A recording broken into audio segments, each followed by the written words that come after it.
I live in an apartment building that's right across the street from a McDonald's.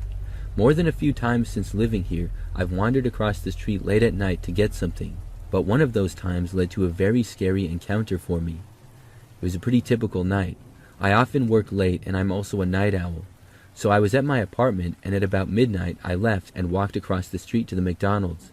There is the apartment complex and then the street, which can get busy during the day, and then the McDonald's right across it. However, at this time of night the street was dead quiet.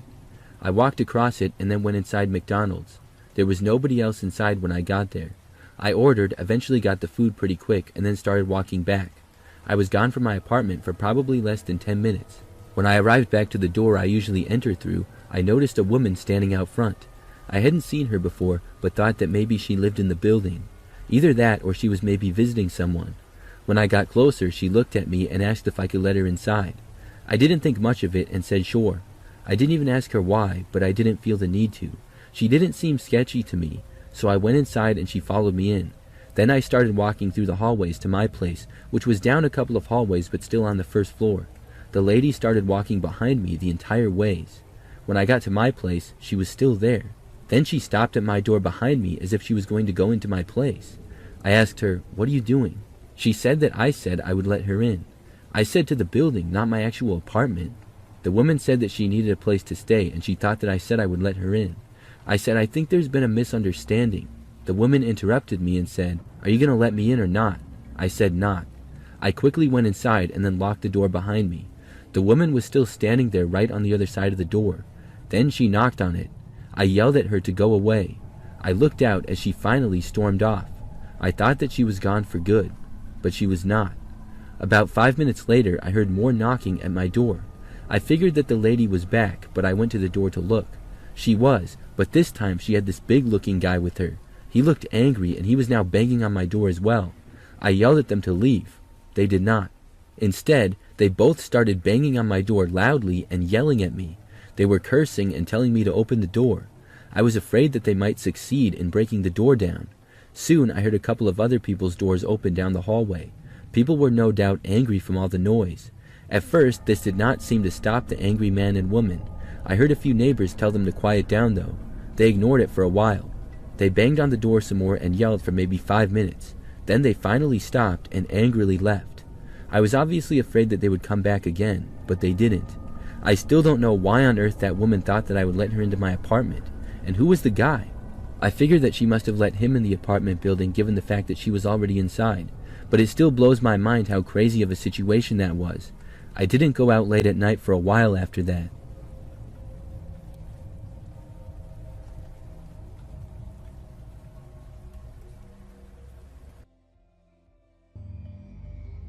I live in a managed complex that has 2 buildings.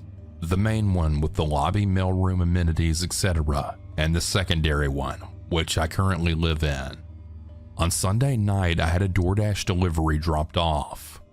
I always tell them they can drop off my orders at the secondary entrance in my building so that I don't have to cross over to the main building, but I don't think they've ever actually read that note. No worries. I read the notifications from DoorDash, and I saw it got delivered to the lobby in the main building around 11 p.m. I made my way over, and I noticed my dasher even left a note saying there was a suspicious man in the lobby, and that he was worried that he might take my food. I figured he said this because he was waiting until I got there. When I came down, there really was a guy sitting there on his phone, but carefully watching my food. He saw me approaching and then just said, "You're here." To which I just responded, "Thanks for waiting. Must be the DoorDasher." I picked up my order and started to turn around, and he also got up, except he had started heading in the direction of the elevators, not the exit. He starts chatting. "I actually live in this building. My name is Tom and I live in the building number 205. What's your name?" I give him a fake name and cut the conversation short, the pieces coming together in my mind. This wasn't the DoorDasher. It was the suspicious man pretending to be the DoorDasher, and who had even waited for me to come down as though he made the delivery. To get back to my building, you can either use the elevators in the main building to the 4th floor and transfer to the secondary building, or you can cut across the garage in the main building to the 2nd building. I noticed the key fob in his hand and waited for him to click the elevator and step inside. When I gathered he was taking the elevator, and I knew I definitely didn't want to share an elevator with him so that he knew where I lived, I decided I would take the shortcut through the garage. It's a straight line and maybe a 2-minute walk to the other side. After he stepped in the elevator, I walked through both sets of doors and into the garage, my senses heightened. Halfway through, I decided to look behind me to verify I was alone, only to see his body in the doorway. He hadn't taken the elevator. He was following me. I booked it, heart racing through the garage doors. I started jamming the elevator buttons, hoping it would come quickly, but I could hear the elevator car was still on its way down. In a split second, I tried to think if I would be strong enough to hold down the door with the weight of my body if he came pushing through, but that would mean we would be stuck in this area in the garage with probably little to no cameras, witnesses, or any cell service. I was running out of time. I eyed the stairwell and, carrying my food, booked it 2 steps at a time up 2 floors. I was now on the 4th floor, which is normally the floor you would transfer on to get to the other building. Although I was now in the secondary building, which is my building, I was worried if he indeed was still following me, he'd know which building I lived in. I needed to go back to the main building. If he was still behind me, I would know for sure he was following me, because we just did a circle. From the corner of my eye in the distance, I could see someone taking out their trash from the reflection of the door. At 11 p.m., this was the first person I'd seen, and I needed to be next to anyone. I cut through the courtyard, through the conservatory, and into the hallway of the 4th floor in the main building. Just as I stopped to catch my breath, he burst through the conservatory doors and caught up to me, huffing and puffing. He accused me of stealing the DoorDash, yelling, got in my face, and told me I could be evicted and sent to prison. I couldn't look him in the eyes for longer than like 3 seconds, but he looked bewildered. At this point, the person taking out their trash to the chute was nowhere to be seen, and this man kept coming closer, me backing up, him inching closer. I tried talking loudly, hoping if anything were to happen, the residents in the unit behind me could hear. He continued to raise his voice, claiming that the 119 number on the receipt stapled outside of the bag was the real person's apartment number, and that I had stolen it from them.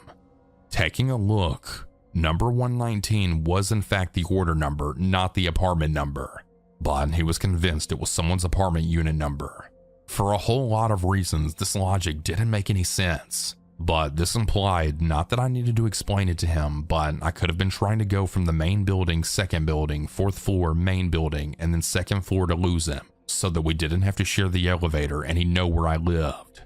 Even if I was taking someone else's order, I wasn't. He was going to follow me to my apartment to verify where I lived and ensure my apartment matched the number on the bag. He was able to catch up to me relatively quickly, considering I was sprinting and out of breath.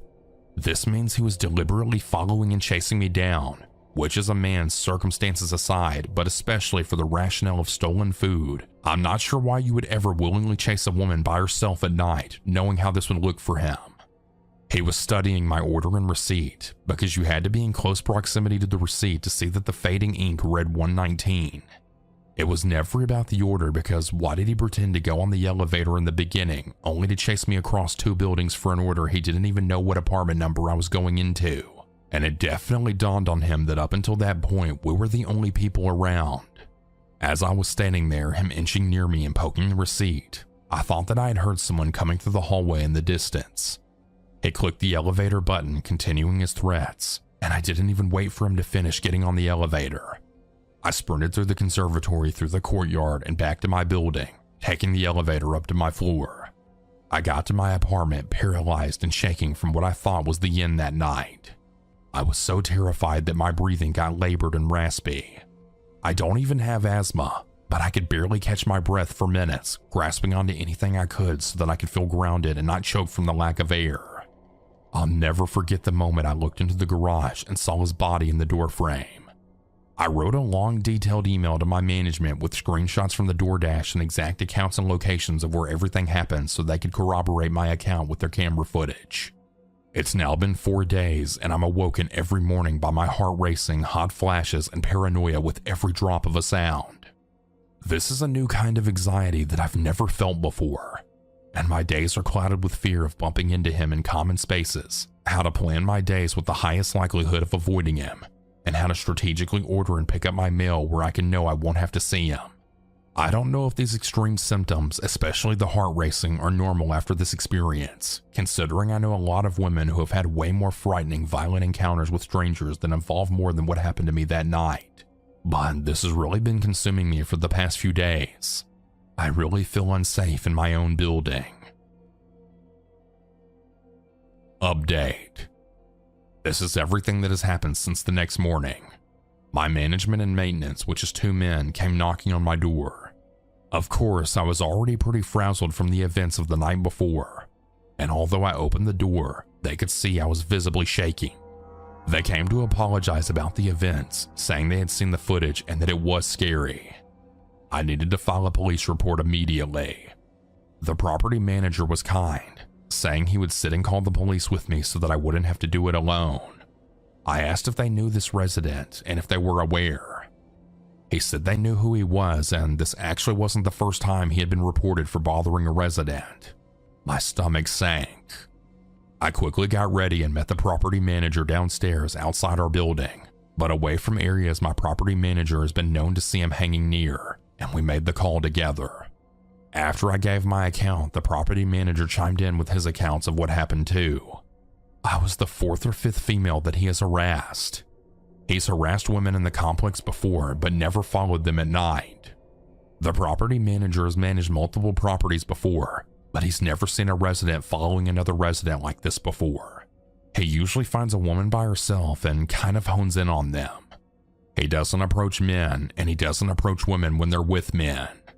The people who live on his floor have complained numerous times that he harasses them, making it bothersome for them. He's also been arrested before for harassing a woman. He's been sent to the hospital before for his mental health issues. He was most recently booked and released 2 weeks ago, and management wasn't aware he was back. The responder on the other line noticed this was quite severe, so they sent out an officer on the scene to collect an official report.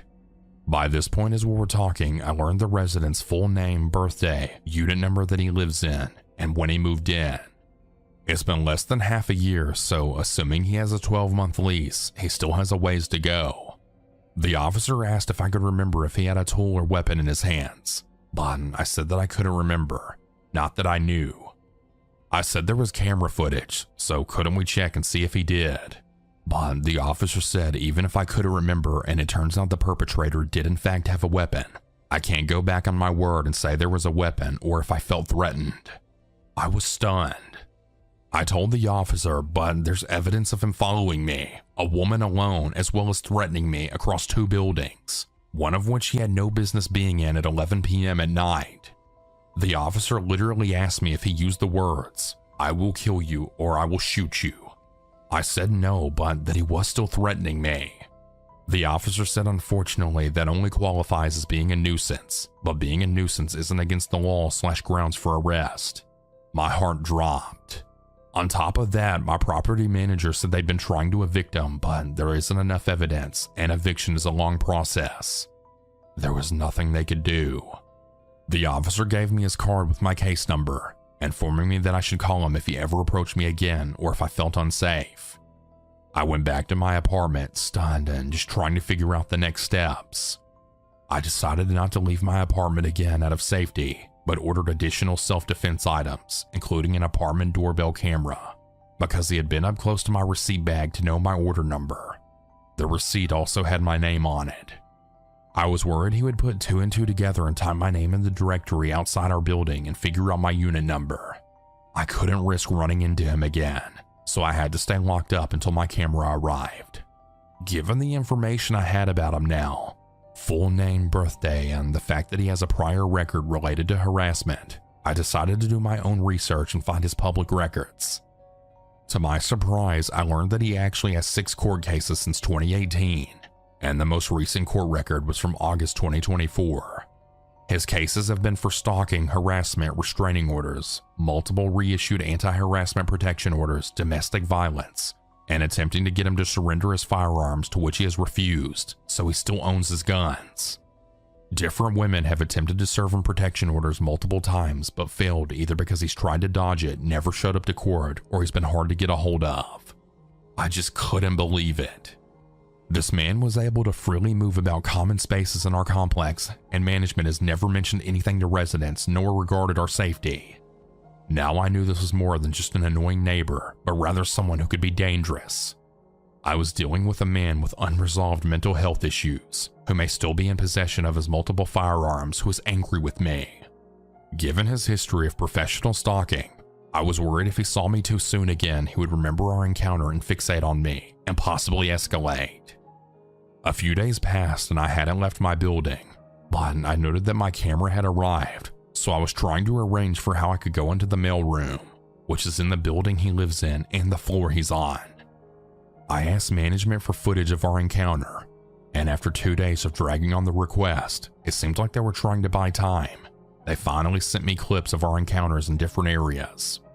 In one of the videos, you could see that he followed me into the garage a bit after I'd already gone in after he had supposedly pretended to take the elevator. And the clip that freaks me out the most, you could see me enter the garage elevator lobby, click the elevator button, frantically pace back and forth, and try leaning my body against the door before I realize I'm running out of time and run through the stairwell. A few moments later, you see him come in, look at the press elevator button, but no one took it. Then deduce I must have taken the stairwell before following suit. If anything, this showed intent. Oddly enough, the footage when he caught up to me and poked the receipt on my bag was missing, but management sent the footage after I ran back to my building. Anyway, a few days later around 6 p.m., I was trying to figure out how to pick up my mail. I have a married friend who lives in his building 3 floors above and had no idea about any of this, so I asked if she would be comfortable meeting me on the 4th floor of her building, which is where the encounter took place, but where I have to pass in order to go to the mailroom in the main lobby. Deep breaths. I got to the end of the hallway, my friend on the phone the whole time, and opened the door to the courtyard. Hypervigilantly, I looked across the conservatory and saw a man there. I squinted. It couldn't be. It was indeed him standing in the conservatory. He locked eyes with me, started mouthing things, smiling, and then yelling. I began shaking, uncontrollably crying, and then quickly ran back into my building. Now he knew for sure I lived in the second building. My friend was in the hallway behind him, so she witnessed everything as he was yelling and directed at me. She wasn't with her husband either, but he had locked eyes with me and was angry now. There were some people in the hallway frantically asking if I was okay, but I couldn't speak. My friend still on the line told me to go back into my apartment and that she would meet me there with her husband. My friend and her husband came up a few moments later, staying with me as I frantically packed a go bag. We decided it wasn't safe for me to be alone in my apartment, so I reached out to another friend who lives elsewhere in the city and said I could crash at her place. My friend and her husband escorted me through the hallway, me physically breaking down as we neared the elevators, but eventually leading me to my other friend's car.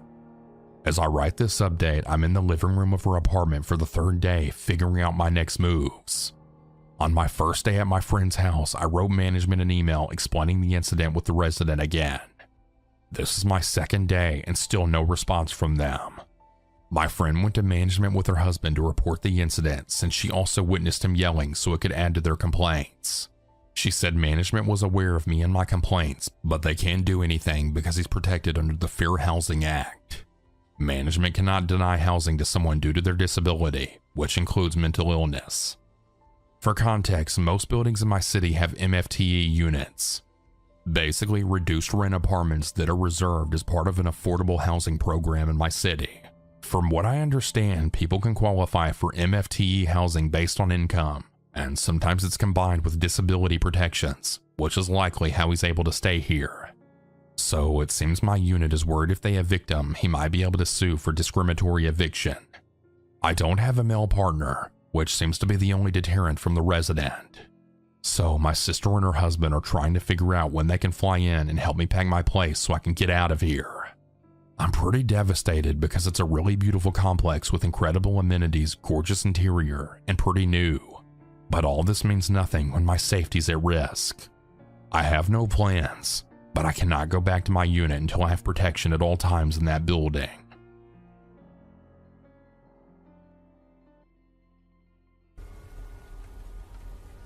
One of the creepiest events of my life took place several years ago. For some brief background, I live by myself in a house, and I live in a pretty average neighborhood. It's a suburb of the city, and there are a ton of houses on a quiet street. The local shopping area pretty close to my neighborhood has many of the typical stores. The largest one there is probably the Walmart, and that's where I was on the night of this story. So I went there, and it was nighttime, but not that late. It was probably like 8 o'clock or so. I parked my car and went inside to get a decent amount of things. I took a shopping cart and began to walk around the store. When I was inside the Walmart, I went to just about every part of it. The store was really not that busy, but there were still people there. I remember that when I was inside, I kept seeing this one man, and I didn't think that he was following me or anything, but I just kept seeing him. I couldn't tell you the very first time that I saw him, but it was probably not too long after I entered the store. As I was walking down an aisle, I noticed him again, but I didn't even really think anything of it. But I remember that the guy was pretty tall and kind of lean. He just kind of stood out. I don't want to say that he looked creepy or something like that, but something sort of seemed off about him. I know that might seem like I'm just exaggerating for the story, but I really did think that. The guy had dark hair and wore a maroon sweater and dark jeans. I saw him another time when I was on the complete opposite end of the store. Still, I thought nothing strange of it. It wasn't like he was ever staring at me or creepily looking in my direction. It just seemed like he was shopping like everybody else. To me, it seemed like more of a coincidence than anything. And I saw him yet another time after that. So it was like 4 or 5 total times when I was shopping in completely different areas in the store when I saw the guy. By the last time, I found it strange. But still, I wasn't thinking that he was following me or something crazy like that. By the time I checked out, I didn't know where he was. I had never paid attention to if he had any items in his hands or anything. I know that he didn't have a shopping cart, but I didn't know if he got anything at all, and I did not see him at the checkouts. So after I was done shopping, I pretty much forgot all about the guy. I left the store and walked out to my car and then put the groceries inside. Then I got in my car, drove back home, which was pretty close like I mentioned before, and after arriving back home, I went inside and unpacked everything. Then, after being home for maybe 10 or 20 minutes, I remember passing by the front of my house, which is the living room. There, I noticed something out the window. There was a man just standing in the street out front. It was the same guy who I kept seeing in the Walmart. He was standing there in the street facing my house and just staring at me. It instantly gave me the chills. I could not believe that the man was here. I had never seen him before this night. He just stood there looking at me and did not move. There was really no expression on his face either. After watching him for like a minute straight, I couldn't take it anymore. I covered all the windows and moved away from them. I then went around and made sure that every door was locked and every window was shut. I tried to ignore the guy, but I had to go back and look again. When I did, he was gone. I went to every window and looked out of them, but he was nowhere in sight. I was glad that he was gone, but I was also still really creeped out by the whole thing. Looking back, I still don't know what happened there. I didn't notice him following me home from Walmart or anything, and I think that I would have noticed because the streets were pretty quiet at that hour, but I guess anything is possible. I will never forget seeing him staring at me in the window, though. It was truly one of the most terrifying moments ever.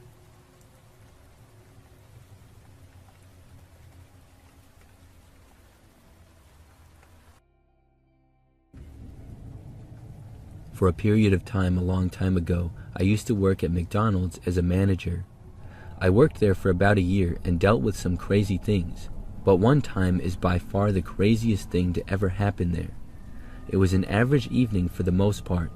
We got somewhat busy and I was helping with different tasks. At our McDonald's, we never had enough employees and were seemingly always short, so I did a little bit of everything. At one point though, I was in the back for a while, but I heard that someone was asking for me. Apparently there was a dispute with the customer and he asked for the manager.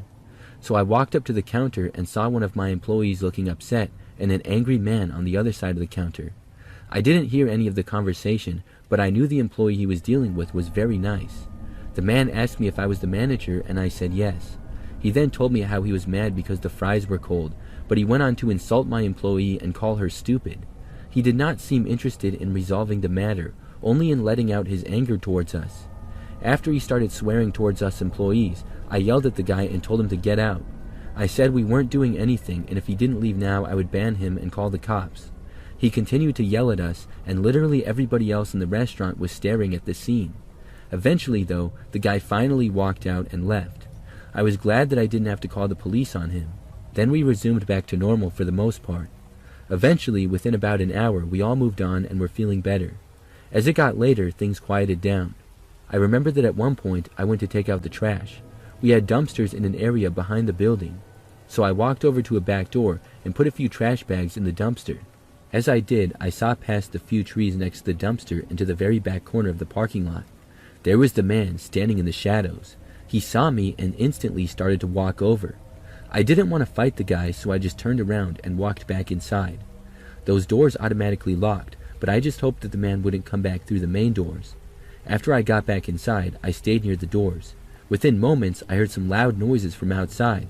The guy was doing something, but I didn't know what, so I decided to go out and see. So I walked around to the main doors and left the restaurant. I walked over to see the man. He was outside by the dumpsters, and it appeared that he had taken the trash bags out of the dumpsters and messed them all around. He had dumped them out and there was garbage everywhere. I told the man that he had to stop and leave now or I was going to call the police. Once more he started yelling and cursing at me. This guy had to be insane. He had waited for over an hour, as the last altercation was a long time ago, and he apparently was just standing in the parking lot. I kept telling him that he had to go now, but he just wouldn't. So eventually I went back inside and I called the police. I was on a mission to get him banned from our McDonald's forever. I waited inside for the police and the man did not enter the McDonald's for a while. Then, within about 5 minutes, when I thought the cops would be there any moment, the man walked back inside. This time he walked right over to me. I told him that I already called the cops. He claimed that he didn't care, and he just stood there looking at me. I didn't know what he wanted now. I just hoped that he didn't want to fight me or something like that. I stood there and he stared at me. It was like we were having a standoff. Then, finally, the cops got there. When they did, the man tried to run for the other exit. The police told him to come back, but when he didn't listen to orders, they ran after him. The man ran out into the parking lot and apparently went around the building. Eventually, he was caught by the cops. The man ended up having several illegal drugs on him and was arrested. He was also banned from our McDonald's forever, and I haven't seen him since.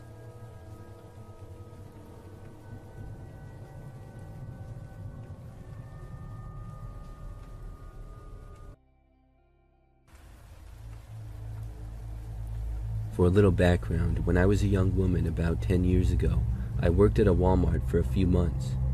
I worked as a cashier and was just 20 years old, working during the summer when I was back home from college. The Walmart was not far from where I lived, and they were always hiring with it being a large store and whatnot. So after getting the job, things went well for a while. Then, one time, this man came to my checkout. He looked young, but probably a few years older than me. Overall, I would not say that he was ugly, but I will say that he was not very attractive. When he was at my checkout, I was scanning his items that he was buying, and he told me that I was beautiful. I was happy to get a compliment and told him thanks. He then asked me what my Instagram was. I don't know why, but for some reason, I gave it to him. Looking back, I could have just said that I didn't have one or that I didn't want to give it out. But I told him it, and he took out his phone right then and there, which I didn't expect. He typed it in, found my profile, and then followed me and showed me that he did. It seemed a little bit strange, but I just played it off and said thanks. He then asked me if I had a boyfriend. I told him no, but I'm not really looking for anything at all right now. He said that he understood, and I felt a little better.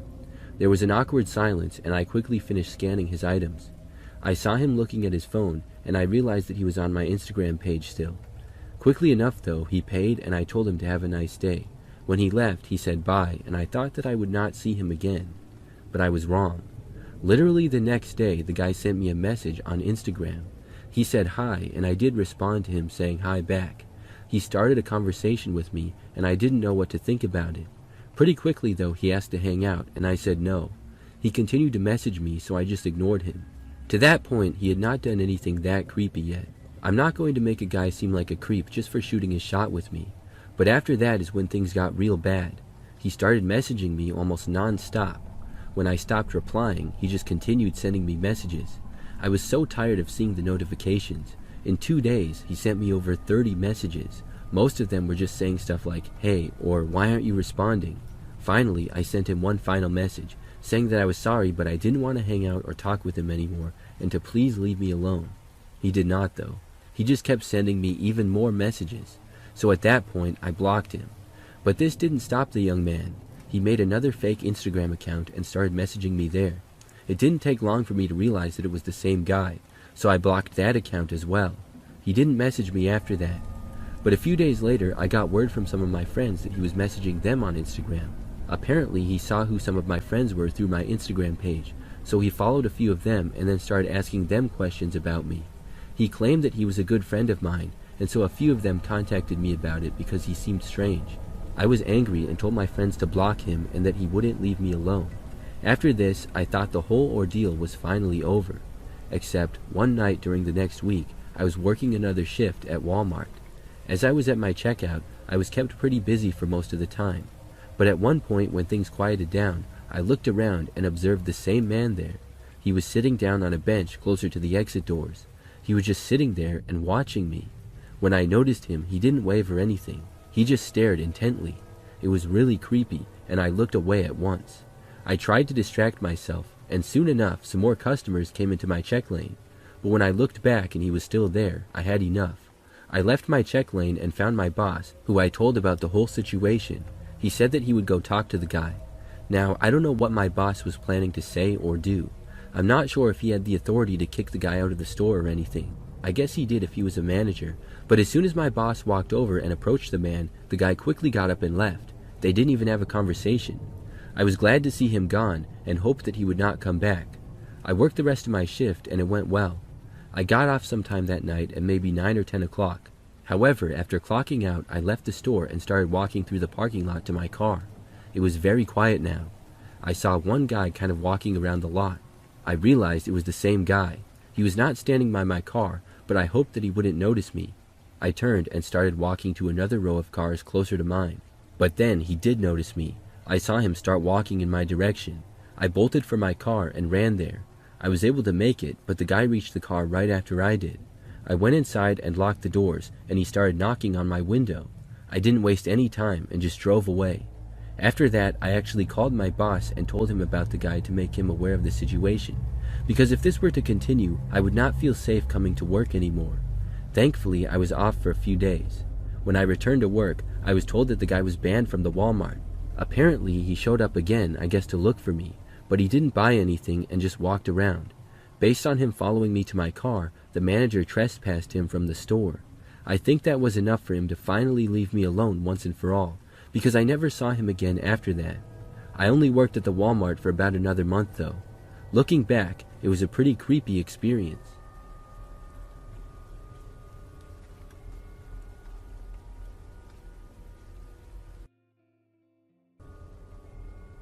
This happened a few years ago now, but I won't forget it. I was with my girlfriend and we were driving back. It was pretty late, but I had some caffeine, so I was good to drive. However, not long into the drive, we were both very hungry, and we were driving kind of out in the middle of nowhere. We saw this McDonald's sign sort of behind some trees and a ways off the road, so we took the next exit. Then we followed some really quiet and dark roads until we reached the McDonald's. Now, it's worth mentioning that the light that we saw for McDonald's was not lit up. It was just a tall M sign, but those are not always lit up, and sometimes the place is still open. But when we got to the McDonald's, we couldn't really tell if it was open or not. It looked like there was some light on inside, but there were absolutely no cars in the parking lot at all. At least, not on the side of the building where we went. There could have been some around back. It just seemed really quiet and almost deserted. Nearby was really nothing else other than a gas station a ways down the road, I think. But we were very hungry, so we decided to park and see if it was open anyways. So we parked the car, got out, and walked up to the doors. Surprisingly to me, the doors were unlocked, and we went inside. However, once we were in, we walked up to the counter and nobody was there.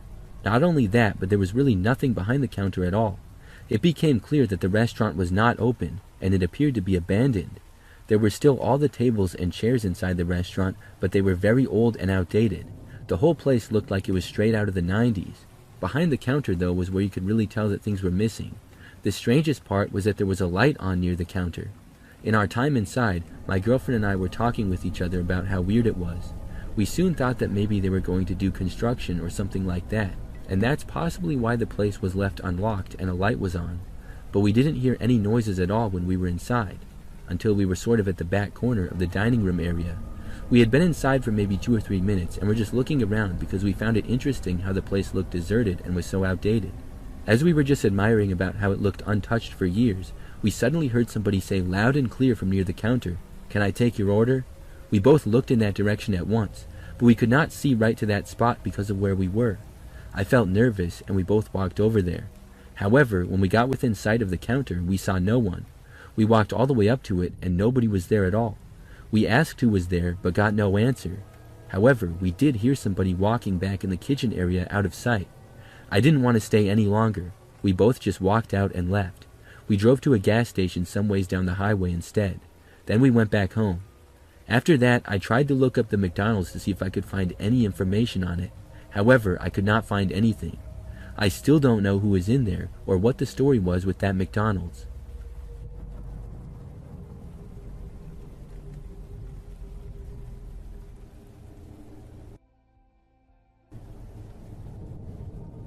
One night after work, I went to McDonald's. I was very hungry and every other place was closed. It was after 10 p.m., so the options for food were very slim, at least in the area that I live. I went to the McDonald's closer to my work, but on the way home. I pulled into the parking lot, walked in, and ordered at one of the screens. Then I waited for a little while. There were a couple of other people inside, but not many. I really didn't pay them much attention, though. As I waited for my order, I just went on my phone. Soon enough, my order was called, and I got it and then left. I walked to my car, got in, and started to drive home. When I pulled out onto the road, this truck pulled out from the McDonald's right behind me. Then it started to follow me, and by this point where we were basically the only two cars on the road. I wouldn't have been that suspicious at first, but then the truck turned where I did and it started honking. I hadn't done anything wrong, and I was wondering why the truck was honking at me. I slowed down and moved to the right side of the road. I thought that maybe the truck wanted to pass me, but when I did, he made no attempt to get by. Then he started flashing his brights on and off. Clearly this guy was really trying to get my attention or had a big problem with me. I pulled over to the side of the road completely and stopped. When I did, the truck went forward going past me, but then went right in front of me and stopped. He stopped in a way where he was basically cutting me off and blocking my path. It was really aggressive. Then the driver's door opened and this man walked out. I recognized him and realized that he was one of the people that was inside the McDonald's. I'm not sure how I noticed so fast, because I hadn't really paid much attention to the people in there. But nevertheless I did, and he was now walking towards my car. It seemed like the guy was up to no good, and I felt like I needed to get out of there. So as soon as the man quickly approached my driver's door, I put the car into reverse. Then I backed up down the side of the road, and the guy quickly went back over to his truck. I made a U-turn and now started going the opposite way down the road. When I did, the man was able to get back to his truck fast enough and started to follow me again. As I was driving the other way on the road now, he quickly caught back up to me.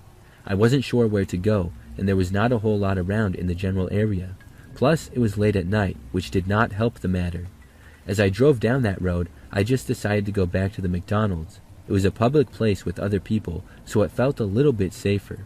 When I saw it again, I pulled into the parking lot. Then I quickly parked. The man in the truck also drove to the McDonald's and parked. I got out of my car quickly and walked back inside as the truck was parking. When I got into the McDonald's, I realized that the man did not get out of his truck. He was still inside it, waiting for me to leave probably, but I was not going to. I went and sat down in the McDonald's and then just waited. I looked out the window watching the guy's truck. I sat there for probably 20 or 30 minutes. Then, finally, I saw the truck drive away. After it left, I left, and I was able to drive home finally.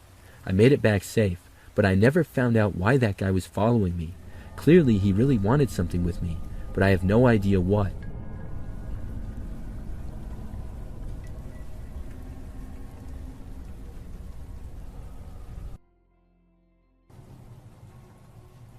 I used to work at Walmart years ago.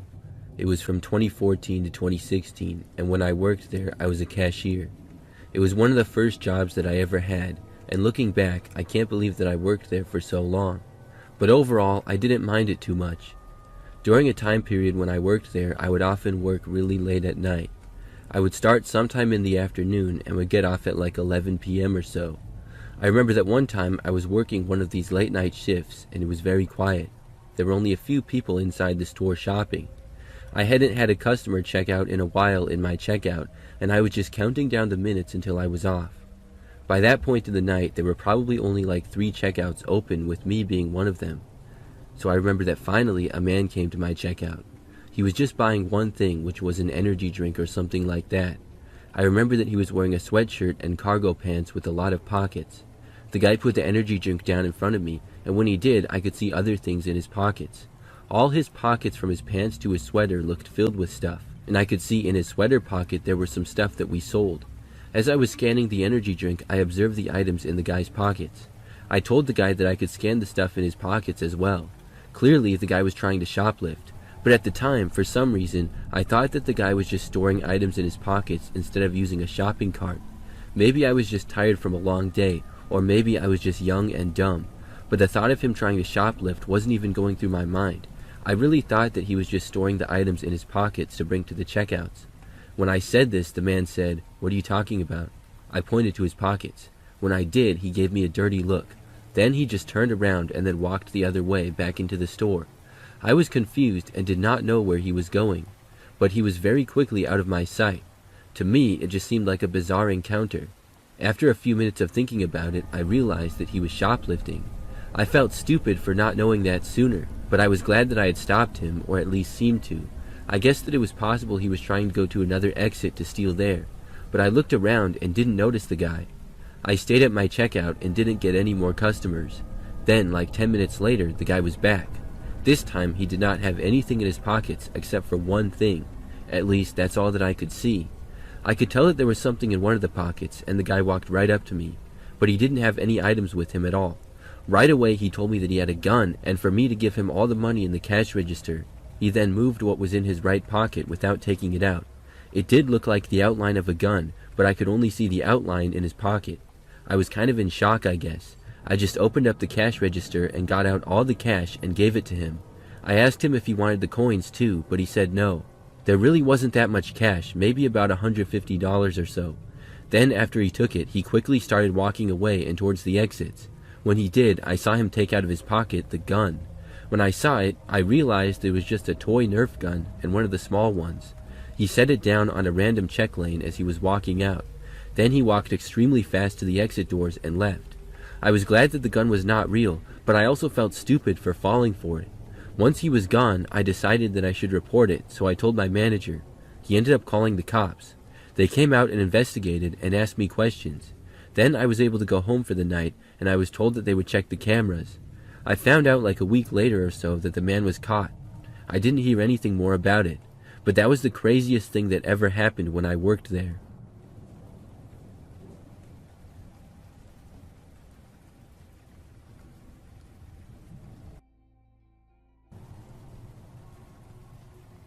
Many years ago, I worked at McDonald's for a few months.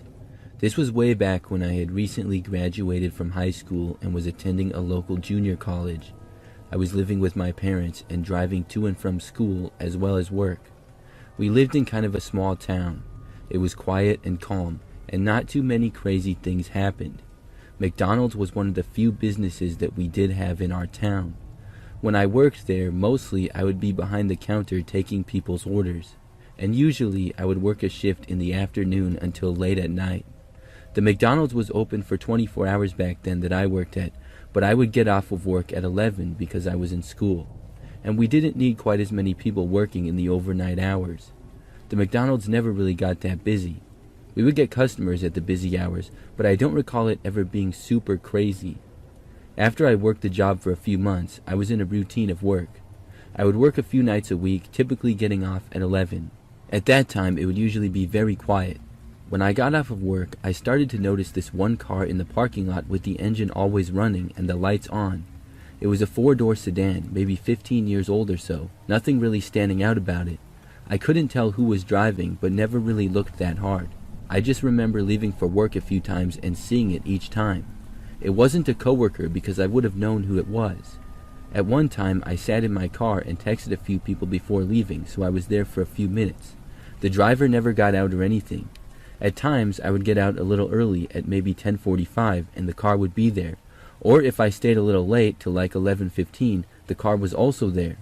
It was there every time that I got off of work for like 2 weeks in a row. It was something that I always forgot about though. I would only really remember or think about it when I got off of work and noticed it again. I was curious and it seemed sort of odd, but then I would just drive home and forget about it. I thought maybe it was somebody just on a break at their job that was maybe not far away. Who knows? But then, one time, the car was there like normal. When I left for work though, the car followed me. It drove the whole way back home to my parents' house, which was like 10 minutes, but a few streets before mine, it turned off. It freaked me out a little, but it didn't follow me all the way home. Then, like the next 3 or 4 times that I got off of work, the same exact thing happened. No matter when I left, the car would leave right after me, follow me for most of the way, and then turn at the same spot before my house. I told myself maybe this person just lives sort of by me, but why would they always leave right after me? It was creeping me out quite a bit. Then, one night, I got off like usual. It was around 11 p.m. I left the McDonald's and walked out to my car. This time, I saw the creepy car was parked right next to mine. Normally, it was parked at least 5 spaces away and in the same general spot. I wouldn't always park in the exact same place either, because when I would arrive at work, sometimes the McDonald's would be busy. But this was the same general area. This car was always at least a few spaces away from me and had never been next to me. But tonight, it was parked right there, and this freaked me out even more. Still, I tried to ignore it.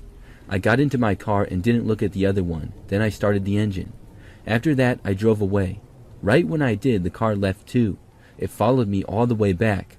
However, this time, it did not turn at its usual place. It followed me all the way to my parents' house. When I arrived back, I pulled onto the side of the road out front.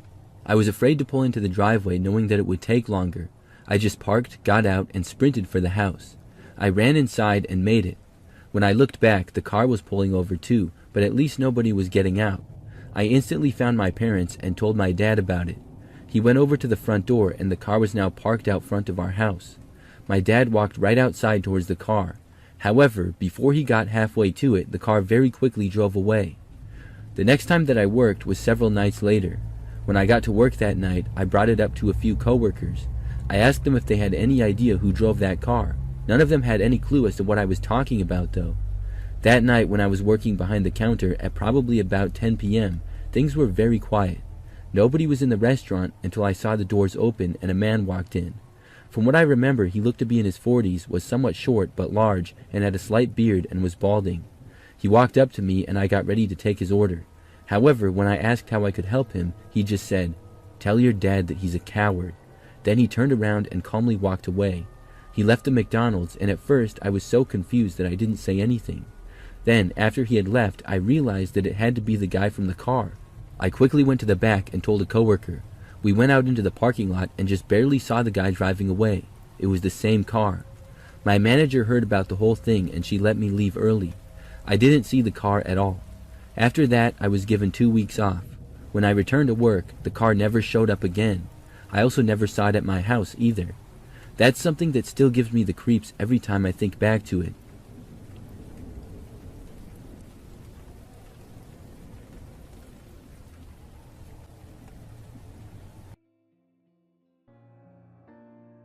This happened when I was in high school. I must have been a junior or senior at the time. We had just moved to a different city away from family. The area and neighborhood itself wasn't bad, but this part of town really had a reputation for having the most crime, especially catalytic converter thefts. Think of a city that's divided into north and south. We lived in the south side of the city. Some background information that's important. My dad would regularly leave the country for weeks or months at a time and go stay in his country of origin to get away from the stress of the city life, so he was usually always gone, which meant that it was just my mom, my brother, and I. My brother would always go out and was really hardly ever home, so it would mostly just be me and my mom home. I should add that I'm also a female. One thing to note is that my brother has always had this habit of buying trucks, modifying them, and then eventually selling them once he got bored of them. When this story happened, he had a lifted white Chevy Silverado and another lifted truck. I should also mention that the layout of my house is important in this story. The houses in this neighborhood all have the same base layout, but in different variations. My house is basically shaped like a lowercase n, with our front door being down this semi-long hall and our rooms being at the front of the house. Next to our house is a long driveway where half is behind a gate that locks from the inside while the rest of our driveway is exposed. The part of the driveway that is behind the gate is right next to my parents' room. My parents have 2 windows in the corner of their rooms, one looking out to the street and were looking out to the driveway behind the gate. Our house had a partial chain link fence that only covered the front yard but didn't actually enclose it, which meant people could just walk right in through my driveway and across the front yard to get to our house. My dad thought it was pointless to add a proper fence all around the yard since he wanted the yard to also be used as parking, and adding a driveway gate to the front was too much work, as it would require us to get out of our cars to open and close it. Anyways, sorry for the long background information, but I thought it was important to add. Now back to the story. This happened when my dad was out of the country, so it was just me and my mom at home since my brother went out for that evening. My brother had left in his other truck, so the white Chevy was behind the driveway gate. My mom and I were in our own rooms just scrolling through our phones. I was on my phone just doom scrolling when I saw that my mom was calling me. My parents' room is right next to mine, so I thought it was odd that she was calling me instead of just coming over to my room.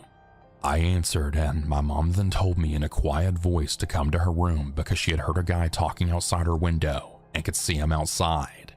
I got up and walked into her room, but I didn't see the guy outside her window. She told me that he had left on a bike, but that she had heard him talking to himself and peering into the driveway where my brother kept his truck. She wasn't sure if he was just some random guy that was confused and wandering into people's houses while talking to himself, or if this was someone that wanted to steal my brother's truck and was communicating with someone else that we couldn't see. I ended up going back to my room since it looked like the guy had left. Maybe about 10 minutes later, my mom lets me know that the guy is back and that he's talking to himself or someone else, but can't make out what he's saying. I go into her room and that's when I see the silhouette of the guy she's talking about. I can't really make out what he's saying, but in the time I'm trying to process who this guy is and what he's saying, he walks off. It's at this point that my mom calls my brother and tells him what's going on. My brother then comes home and my mom tells him the whole story of the weird dude outside in the driveway. Since my brother came home, I thought he was planning on staying home for the whole night since it's just my mom and I alone. Nope. My brother just decides to give me a quick lesson on how to use a pistol in case I need to use it, and then he leaves again. Now luckily, the guy didn't come back after that, and nothing happened for the rest of the night. We didn't call the police because even though he was technically in our driveway trespassing, we didn't hear him breaking in. And we just assumed he was just some guy on drugs that was just wandering around on his bike and talking to himself. Though I wouldn't be surprised if he was there to steal from the truck. I'm not sure if my brother coming home scared him or what, but either way, I'm really glad nothing else happened.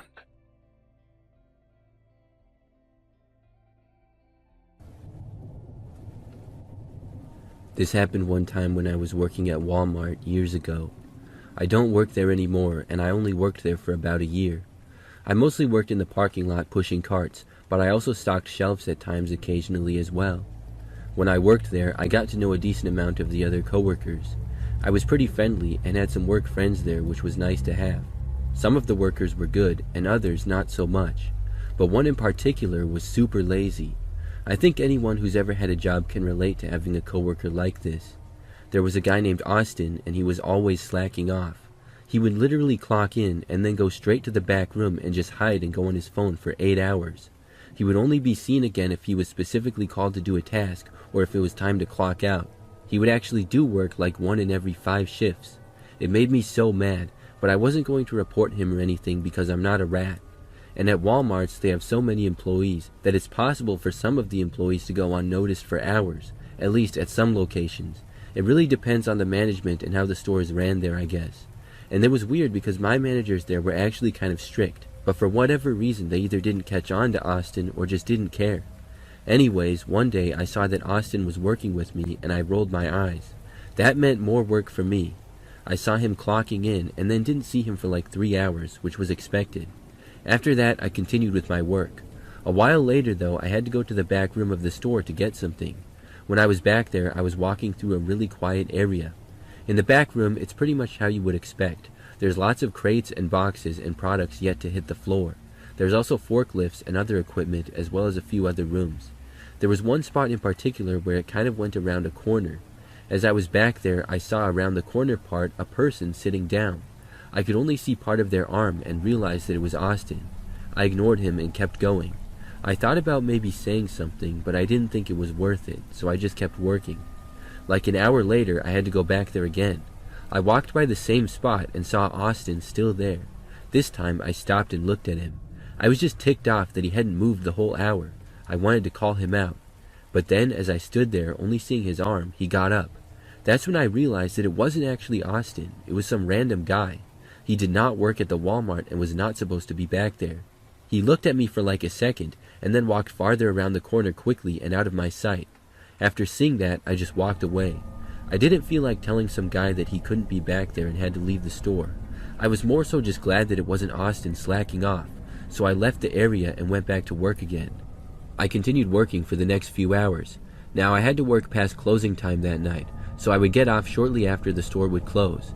I remember that when I was finally about off, the store was closed, and I saw Austin come to the front and clock out a few minutes early. On the other hand, I was going to actually finish my work. I was walking in the back room again and saw the same man once more. This was crazy this time, because it was hours after the previous time that I had seen him. I had no idea that he was still back there, and I didn't think that he would be. This time when I saw him though, he was not in the same place. He was not really hiding, but far away almost at the end of the sort of long hallway that we were in the back room area. Nobody else was around at all. I was going to kind of just ignore the man once again. I would tell someone else that he was back there once I left. But as I stood still back there, I saw the guy start to walk in my direction, and he was walking pretty fast too. I didn't know why, but he didn't say anything. Soon he started running and was going straight for me. The only thing that I could think to do was to turn around and run away, so I went to the opposite direction until I made it back to the door that went into the main store area. When I got back out, I quickly ran to find the nearest coworker. The man did not emerge from the back. I told my coworkers what was going on. When the word got around to one of the store managers, the cops got called. I was done with work, so I left. But I found out later on that the cops arrested the guy. He had been in the back for hours, and he got in through a back door which was left open. Those doors were never supposed to be left open. It is my theory that Austin left the door open. He was probably hiding in the back at the other end of the store. I worked there for another few months before quitting. Austin quit before I did though. I remember him writing in our group chat that he was happy to announce that he was getting a job at our rival Target out of spite. He went on to say a bunch of bad things about our store and management. He's one to talk because he literally got away with being the laziest worker of all time. And when he quit, he didn't even put in his 2 weeks notice. He just stopped showing up. But that was my craziest experience working at Walmart.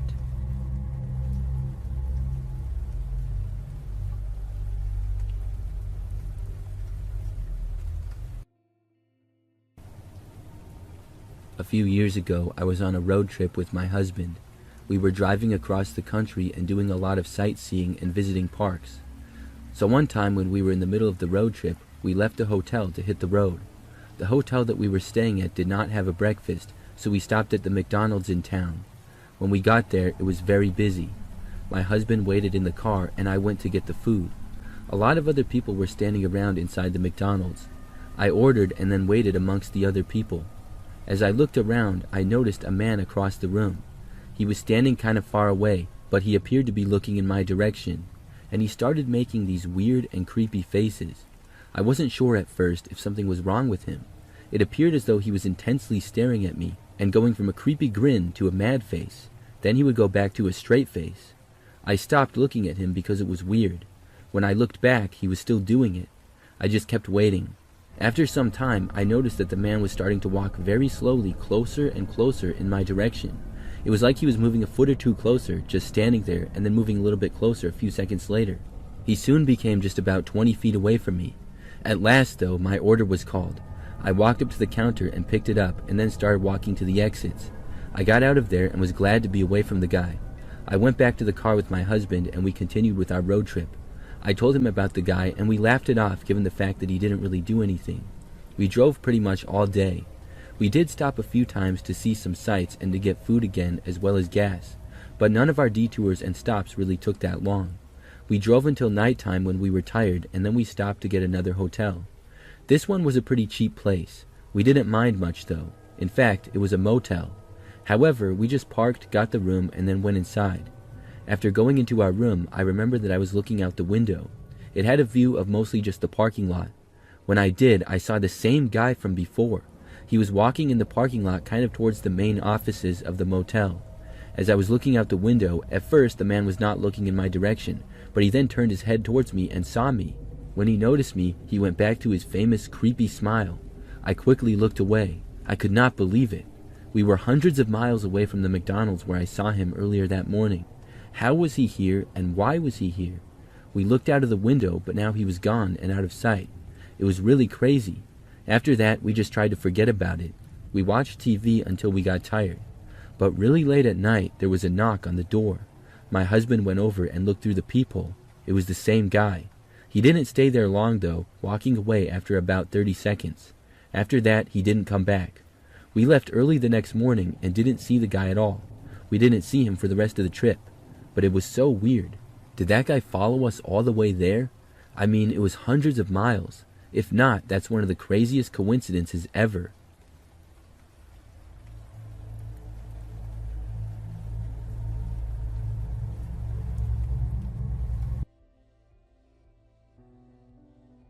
Every cop sees something that they'll never forget. Something that will stick with them for the rest of their life. What I'm about to describe to you is that story for me. This is the most disturbing thing I've ever witnessed. When I turned 21, I joined the police force in a remote town that I won't name. The department needed new officers, and I was a young father who needed the money, so the timing was perfect. Because I was a rookie, they assigned me to the night shift. It ran from 6 at night to 6 in the morning. The guys at the gas station sometimes teased me about my hours, saying that I always worked the crummiest shifts. I actually didn't mind them. I've always been a night owl. The guys even called me Nighthawk, and honestly, I kind of like that. Besides busting people for speeding and pulling over the occasional drunk, I spent most nights sitting back listening to podcasts. In a weird way, it was kind of relaxing. After a year in the department, something happened one night that changed everything. A severe thunderstorm rolled into town and caused major power outages. Torrential downpour flooded most of the major roads. To be in the best position possible when accident reports came in, I parked my cruiser in a parking lot in the middle of town. At 2 a.m., our dispatcher Claire radioed in. She reported that someone who sounded like an adult male claimed to have been kidnapped. They told her they were held captive inside someone's home. Then the call ended. When she redialed, the caller didn't answer. My cruiser had a built-in computer display that showed all the call details. Based on the address, I was about 10 minutes away, so I was probably the closest officer. I radioed in and I told her I'd respond. I also requested backup. Another new officer named Chris chimed in and said he'd be at the location in 5. Claire clicked on her radio but hesitated for a few seconds over the static. Then she said that the callers sounded like they were altering their voice in some way, possibly through digital means to make themselves sound like a child. She used the specific phrase, like a young girl. She concluded that officers should proceed with extreme caution. All of us were pretty close to the station, so we really felt nervous for one another during high-risk cases like these. I radioed back and said, 10-4, and then drove to the scene. When I turned into the neighborhood, I saw that every single street lamp was out. The entire block had lost power. That meant it would have low visibility into the home we were investigating, which put us in even greater danger. I followed my GPS to the end of the street where the house was, and I saw that Chris had already beaten me. His cruiser was idling in front of the house. I pulled up next to him and rolled down my window. Chris then commented on the home's poor condition. I glanced ahead, taking it in for myself. The grass was knee-high. Overgrown bushes blocked out the windows. The roof was dented in several areas and had a ton of missing shingles. It looked completely abandoned. This sent off alarm bells in my head. You can gather a lot about someone's mental state by how they treat their living space. I told Chris I'd take the lead. We both stepped out of our cruisers into the pouring rain, opened our umbrellas, and followed a waterlogged path up to the door. Chris clicked on his flashlight. Whenever a second officer like Chris is present during an investigation, their entire job is to protect the leading officer by monitoring the suspect's body language. If the suspect makes a move on the cop that's interrogating them, they neutralize the threat. Chris made the perfect backup because he was both observant and calm under pressure. This allowed me to focus solely on the suspect's story, and if I was hearing the truth. When we reached the door, I rang the bell. Then we stood there listening for movement inside. Rain pounded against our backs. After a few seconds, footsteps shuffled up to the door. Then they paused. Whoever was on the other side stood completely still, just waiting. A strange feeling came over me that we were being watched. Slowly, my gaze drifted over to the peephole. As soon as I made eye contact, a distorted shape moved back, like whoever was watching us had pulled their head away. "If you're in there," I said, "we'd like to ask you a few questions. Open up, please." They froze again as if they were thinking about what to do next. Then the lock started turning. The door creaked open, but only by a foot. From the darkness, a man peeked out of the crack. He looked like he was in his early 30s. He was overweight, balding, and wore thick-brimmed glasses. I took a single look into his eyes and sensed that he was hiding something. I informed him that we'd received a call from his address of someone claiming to have been kidnapped. The man acted confused. He apologized and told us, "It must have been a pocket dial." I asked him if it was a pocket dial, then how could he explain the voice on the phone call? For a split second, the man averted his gaze, then said that he didn't know anything about a voice. I asked him if there was anyone else in the house, and he said he lived alone. Then I told him that for safety reasons we needed to have a look inside. "Not without a warrant," he said. These days a warrant can be obtained in minutes. I went back to my cruiser, called dispatch, and requested communication with the on-call magistrate. 5 minutes later, Claire came back on the radio and told me the judge approved a telephonic warrant and emailed it. We were clear to enter. I showed the warrant to the man. He reluctantly pulled the door open, and I could see that his hands were visibly shaking.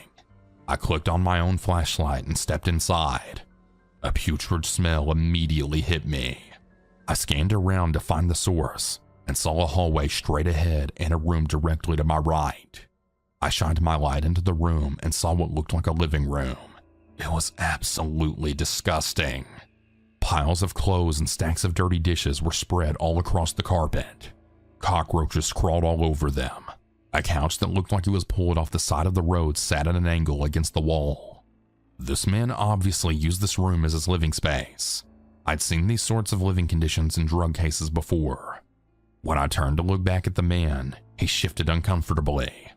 I made a mental note to check for paraphernalia once I'd confirmed the house was safe. Then I stepped toward the hallway. My foot struck something. I looked down. In the beam of my flashlight, I saw a pink Barbie doll playhouse that I knew I'd seen before.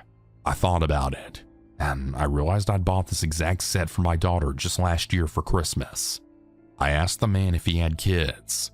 He said no, but explained to us that sometimes his nieces came over, so he kept a few toys around for them. Chris and I exchanged a look. No mother in their right mind would allow children into this environment. I told him that this was his last chance to tell me if anyone else was in the house. He assured me there wasn't. I started down the hallway, and the man followed, saying that nothing was down there. Chris yanked him back by his arm and ordered him to stay put. The hallway had an open room on either side and a closed door at the end, which was probably the basement. I peeked inside the first bedroom. Scanning from left to right, I saw more children's toys and even items like diapers scattered across the floor. In the corner, the dark shape of a person was hunched over. I drew my weapon, only to realize that it was a doll sagging its head down in a rocking chair. The shock of that visual made my heart pound. I leaned against the door frame and steadied my breathing. Chris asked me what I had seen. Before I could respond, I had started studying the doll. It was the largest one I'd ever seen. Every bit as big as a person, and the man had dressed it in women's clothing. On the bed beside it, ladies' blouses, jeans, and lingerie were folded into neat piles. Each pile was separated by a color. Meanwhile, the rest of the house was pigsty. What was happening in this room felt wrong on so many different levels. "All clear," I told Chris. I moved further down the hall and glanced into the second bedroom. This one was empty. I reached the final door at the end of the hall, when from behind me the man called and asked if I'd like to see the upstairs instead. I told him, yes, but first I was going to see the basement. The man said again that there was nothing down there. I heard Chris tell the man to stay chill, which meant he was probably trying to follow me down the hall. The closer I moved into this part of the house, the more agitated he became. I reached for the handle, twisted the knob, and pushed the door open. It squealed on its hinges. A set of wooden steps descended into a pitch-black room. I shined my light down. I could only see the area that surrounded the landing. It looked equally as messy as the upstairs. From deep inside the room, in an area I couldn't see, something rattled. I told Chris that I heard movement. The man responded again, apologizing to me and Chris over and over again. Even though it was the last thing I wanted to do, I had no choice. The man was lying to us. Someone was down there. I headed down the staircase. Each step creaked under my weight. The rattling noise from inside the room grew louder. Behind me, the man repeatedly begged us to stop looking around. I neared the landing and swept my flashlight across the stacks of boxes. No one appeared in my line of sight. Across the room, there was another door. The noise was coming from up there. I drew my weapon. I commanded whoever was inside to come out slowly with their hands up. Whoever was inside stopped moving. I shouted the same command a second time. The door remained shut. I crossed the room, sliding between boxes and old furniture that blocked the way. My sights were trained on the door. When I stood within several feet, I paused, listening. Whoever was inside also remained perfectly still. My anxiety ticked up with each second. So many things could go wrong in this situation. I moved to the side of the door frame in case they were armed and tried to fire through the door.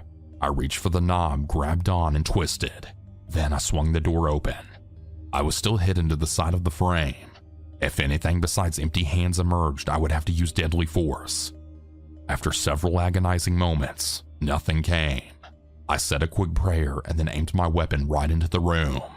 What I saw, I really can't go into detail on. But basically, this is what happened.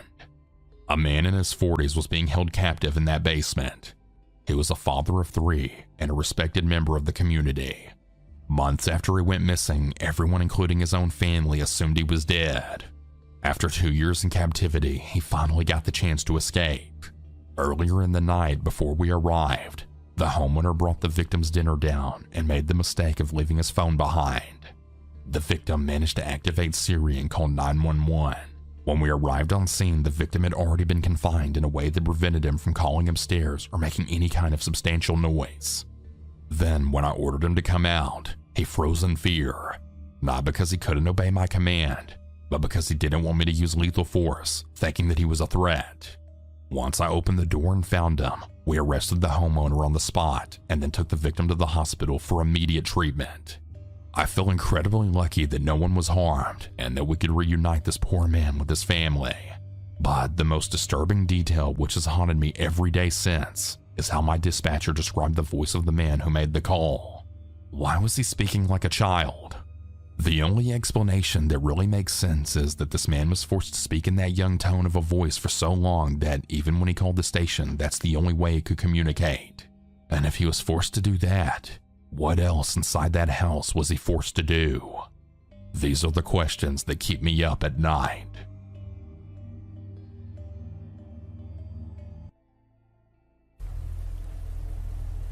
I went to Walmart one night many years ago. This was back when Walmarts used to be open 24 hours. It was always interesting to go to Walmart in the middle of the night. The store would usually be very quiet. Sometimes you would see the employees stocking the shelves. Other times you would see some of the craziest customers. And other times it would be very quiet and peaceful. I've always been a night owl and I often used to work late as well.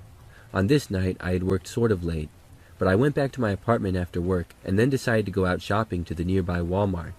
It was like a 5-minute drive from my apartment, and I left to go there probably a little after midnight. But when I needed to do a little shopping, I enjoyed going so late. There would be no traffic on the roads and hardly any traffic in the store as well. So I remember that when I got to the Walmart, I parked kind of in the far back of the parking lot. I walked inside the store and started shopping.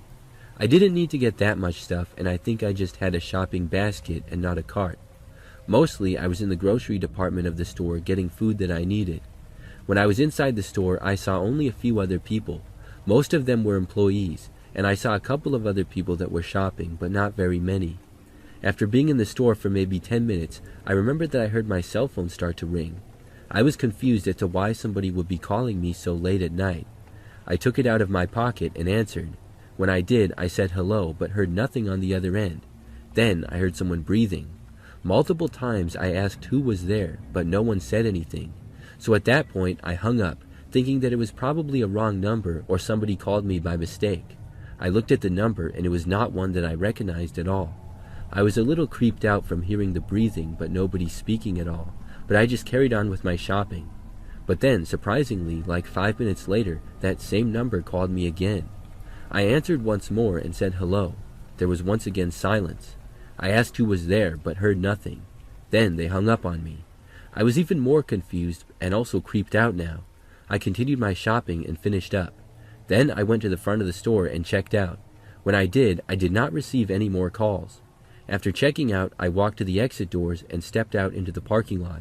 When I did, I could see my car parked a long ways away. I remember that it was a cool and sort of foggy night.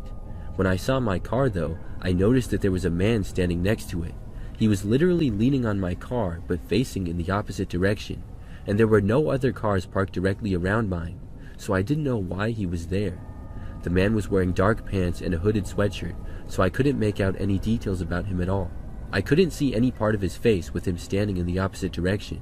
I had started to walk to my car, but now stopped just about 20 feet into the parking lot. It seemed really creepy. Then I suddenly heard my phone start to ring in my pocket again. I took it out and looked. It was the same person calling. I answered it again and this time said, "Why do you keep calling me?" There was still no answer. However, I looked to the man that was standing next to my car in the parking lot. I saw that he was now holding a cell phone up to his ear. Was this the guy who was calling me?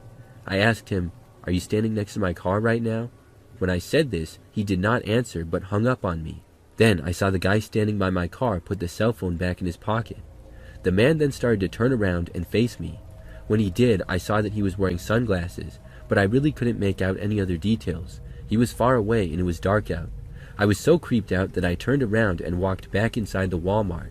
I just started walking around the store hoping that when I went back out, the man would be gone. A short time later, the guy called again. I declined the call and then shut my phone off completely. I started wandering the aisles of Walmart aimlessly, just wondering to myself who that guy was and what was going on. After walking around for like 15 minutes, I was somewhere in the back part of the Walmart near the auto parts area. I came around a random aisle and saw the man now inside the Walmart. He was kind of far away and walking down another aisle. He was still wearing the hooded sweatshirt and sunglasses. I quickly turned the corner of another aisle and was out of sight of the guy. Then I walked to another aisle as fast as I could and started quickly making my way to the front. A short time into that and I just started running. I didn't look back and sprinted to the exit doors. When I got there, I ran out into the parking lot and went for my car.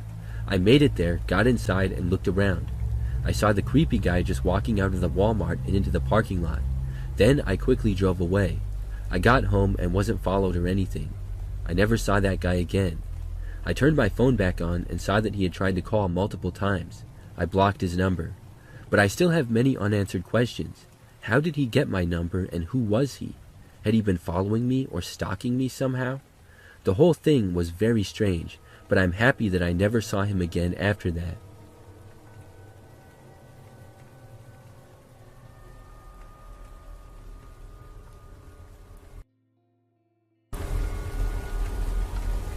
My boyfriend and I like going out dancing on the weekend, which always ends with us stumbling into our favorite pizza place. We've done this most weekends for over a year now, so we've become somewhat friendly with the guys who own the pizzeria. They know us by name and always make a big fuss over us and offer us a discount every time. One night, a Sunday night at 11 p.m., my boyfriend and I were in bed because we both had work the next morning. My phone started ringing, which was weird for that time of night, and I saw it was an unknown number, so I ignored it. The next thing we know, there was some knocking at the front door. All the lights in the house were off, so we were clearly in bed or not at home. I had another call from the same number, and then the person knocking started hammering on the door and flicking the mail slot. My boyfriend got up to answer it, even though I was a bit shaken up, and warned him not to. He went downstairs to answer the door, and lo and behold, it was one of the guys from the pizzeria holding 2 freshly cooked pizzas that we didn't order. He said not to tell the other guys of the shop, but they were a gift from him to us, his favorite customers. My boyfriend took the pizzas from him and thanked him, but we couldn't get back to sleep for hours. We just felt so odd about it. We had just left the pizzas in the kitchen because we weren't hungry and eventually threw them away. We had ordered from there once for a takeout, so that was clearly how he got our address and phone number, but it was still weird. After that night, the guy who I will call Bill turned up at our house. My boyfriend and I went out for drinks a couple of weeks later and ended up in the pizza shop. We noticed immediately that Bill wasn't there, and I assumed that he was out on a delivery instead. Before we left, though, the manager came out of the back and said hello, and then apologized profusely about Bill's behavior and told us that he had fired him. He was very thankful that we were not boycotting the place, and I assured him that we wouldn't because it was really the best pizza in town. I'm not sure how the manager found out about Bill bringing the pizzas to our house, but I informed the manager about everything else that happened that night, how late it was, Bill calling my phone, and the manager was furious to say the least. He assured us that he wouldn't be letting him work there again, and my boyfriend and I went on our way and went back home. A few months later, we moved to a new house and never heard from him again, until he showed up one night at our new house. He was delivering food for Uber Eats. I didn't want to take it farther because we hadn't heard or seen from him in months, so we just left it alone and went about our lives. But then, about a month ago, I was going through my message requests on Facebook, and I saw that somebody called Bill had been messaging me, or rather trying to message me, for months. I went into the messages and clicked his profile, and lo and behold, it was Creepy Bill. I blocked him immediately, and it was then that I decided I would report him on Uber Eats. So I filed a complaint about him and haven't heard anything since. But I still have no idea how he found me on Facebook or how he knew my surname, but he did, and he tried to message me for months.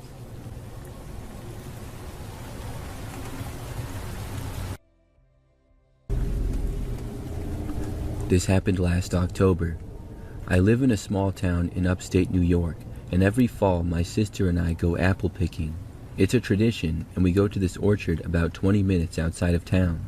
It's family run, not too crowded, and they make good caramel apples. That Sunday we got there around 10 a.m. The sky was overcast and there was a chill in the air. The parking lot was half full. We brought my nephew, who's 5, I'll call him Tyler. It was supposed to be a short trip. Pick a few bags, grab some caramel apples, and head home. We paid for our bags and walked past the little farm store into the orchard. The apples were a bit picked over, so we had to walk farther to find the good ones. Tyler ran ahead like he always does. We were in the 3rd row of trees when a man came towards us from the far end. He looked like anyone else. Jeans, hoodie, ball cap, probably in his mid-30s. No bag or bucket though, which stood out. He walked past us without saying anything, just gave a small nod. I figured he was with someone. 10 minutes later, we heard Tyler calling. Not shouting though, just his normal voice like he was talking to someone. I walked around the end of a row and didn't see him. I called his name and got no answer. I told my sister to stay put and started walking faster down the row. I passed a couple of other families and asked if they'd seen a little boy in a red jacket.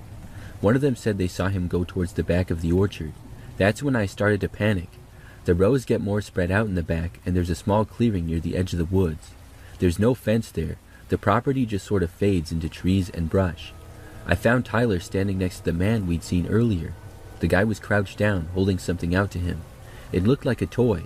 Tyler wasn't touching it, just staring, and the man didn't notice me right away. I yelled, "Tyler, come here." The man stood up fast. He smiled and said something like, he got turned around and I was just helping him find his mom. But Tyler hadn't said he was lost. Tyler's not shy, and he would have called for us or walked back if he was lost. He knew to stay close. I grabbed Tyler and backed away. The guy didn't follow us, but just stood there watching us go. When we got back to the main path, I told one of the workers. He radioed someone, and they went to look. We waited near the barn with Tyler. About 15 minutes later, a staff guy came back and said they couldn't find the man. We filed a report with the sheriff that afternoon. They took it seriously because it turned out there had been another report a week earlier from the same orchard and that same kind of guy. Nobody was hurt, but a little girl said a man asked her to help him find his lost dog. The orchard had to put up cameras, and I'm not sure what happened since then. I haven't been back yet. I don't think the guy was just being helpful. I saw the look on his face before he turned around. He wasn't surprised to see me, he was annoyed, like I'd interrupted him.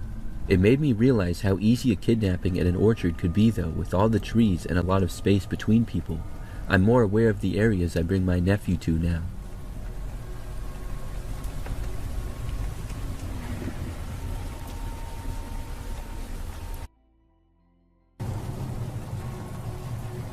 It was a nice autumn night, a little chilly but clear. My family and I decided to have a campfire out by the edge of our property. We lived on several acres, and the campfire pit was set up right next to the woods near our old playground. It was far from the house, but we'd used it many times before and never had any problems. We waited until it was dark, then brought out folding chairs, blankets, and snacks. My dad started the fire while my mom helped my little brother with marshmallows. My sister and I sat near the fire talking and making s'mores. After a while, maybe an hour or two in, we heard a sound coming from the woods. It was leaves crunching and a stick snapping. We paused, but figured it was a raccoon or a deer. We get animals out there all the time, so we didn't think much of it. A little later, we heard it again, this time closer. It didn't sound like it was an animal this time. It sounded like footsteps, like somebody walking through the brush. We all went quiet and listened. Then we heard somebody cough, confirming that it was definitely a person. My dad stood up and looked towards the woods. He pulled out his flashlight and shined it towards the trees. A few seconds passed, then we saw him. There was a man standing between the trees, just far enough that we couldn't see his face. Then the light hit him and he ducked behind a tree. We froze and no one said anything. He didn't move or come out again, but we knew that he was there, watching. Without a word, my dad turned and told us to go. We left everything by the fire pit, blankets, food, chairs, everything. I don't think I've ever run that fast in my life. Once we were inside the house, my dad locked every door and checked every window. We all stayed in the living room waiting to see if the man followed us. He never came out of the woods, at least not that we saw. Later that night, while we were still trying to calm down, my sister and I recalled an experience that we told our parents. A few weeks earlier, we had gone hiking on a trail not far from our place. There was a guy there too, alone, walking behind us at a weird pace. He didn't have a dog or hiking gear, just jeans and a jacket. Every time we stopped, he stopped. Eventually, we hurried back to the car and he vanished off the trail. We didn't think much of it at the time, just a strange guy in the woods. But after what happened that night at the campfire, we wondered if it was the same person. We never found out because we never saw his face. He never came back after that night either, or at least we don't think he did. But after that night, we stopped doing campfires after dark. From then on, we only did them in the daytime, and my dad moved the fire pit closer to the house too, just in case.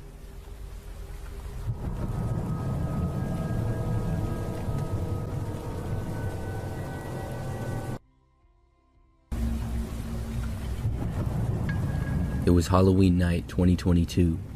I live alone in a neighborhood that's not that busy. I have a house and about an average-sized yard. But on my street there are not a ton of houses, so I will maybe get like 10 trick-or-treaters a year. Still, I get candy for them, and I just give each kid a lot of candy, so I'm sure that they're happy about it. So on this night, from the early evening until about 8 o'clock, I got the usual amount of trick-or-treaters. It was mostly a pretty quiet night. Then, at like 9 o'clock or so, there was a knock at my front door. I went over to look, thinking that it was just another trick-or-treater, but it was not. There were about 5 grown men all standing there. Each of them were wearing full head masks of various creepy characters. I don't know who all the characters were, just that one of them was a clown and another was like an old man mask. Aside from the masks though, they were just wearing normal clothes. They seemed like grown men, because most of them appeared to be around 6 feet tall or taller. Either way, I decided that I didn't want to answer the door for these guys, so I went back over to the living room and sat down. However, about a minute later, they knocked again. This time, it was louder. I didn't get up thinking that they would not knock a third time, but they did. This time, it was even more loud. I was frustrated and got up to walk over to the door. I supposed that I would answer and see what the guys wanted. But as I was walking over there, I heard someone try opening my front door, which was locked. As I approached, I saw out the living room window one of the men running by and another approaching the window. The guy who went to the window then started to bang on it. Meanwhile, I then heard knocking at my back door, which was really loud. Then I heard another banging coming from a window at the other end of my house. It seemed as though the men had split up and were all at different parts of my house now. and they were all either trying to actively enter my home or bang on a window or door. It was a pretty scary thing, and I decided to call the cops. I knew that I couldn't fight off 5 grown men, and it sure seemed like they were trying to break and enter. I went down in my basement and called the police from there. For a while I heard the banging as I waited. Eventually, though, it stopped. Unfortunately, all the men ran off before the cops got there. After officers arrived, I went out and talked with them about what had happened. They pretty much just made a report, drove down the street and looked around a little, and then left. I was happy that the guys were gone, and I was hoping that it was just a Halloween prank that went too far. Definitely way too far. For the next few hours, things were fine. Then I went to bed. However, I was awoken to the loud sounds of banging coming from all around my house again. It was pretty much the same thing as before. They were at all angles of my house, trying doorknobs and banging on windows. I got up and didn't know what to do. They did this for about a minute. Then they stopped. I went to a window and saw the same guys, still wearing those masks, running away. I didn't call the police again. I stayed up for a little while, seeing if they would return, but they did not, and then I went back to bed. After that night, it never happened again. I obviously don't know who those guys were because they had masks on. They were probably just trying to scare people on Halloween, but they took it way too far.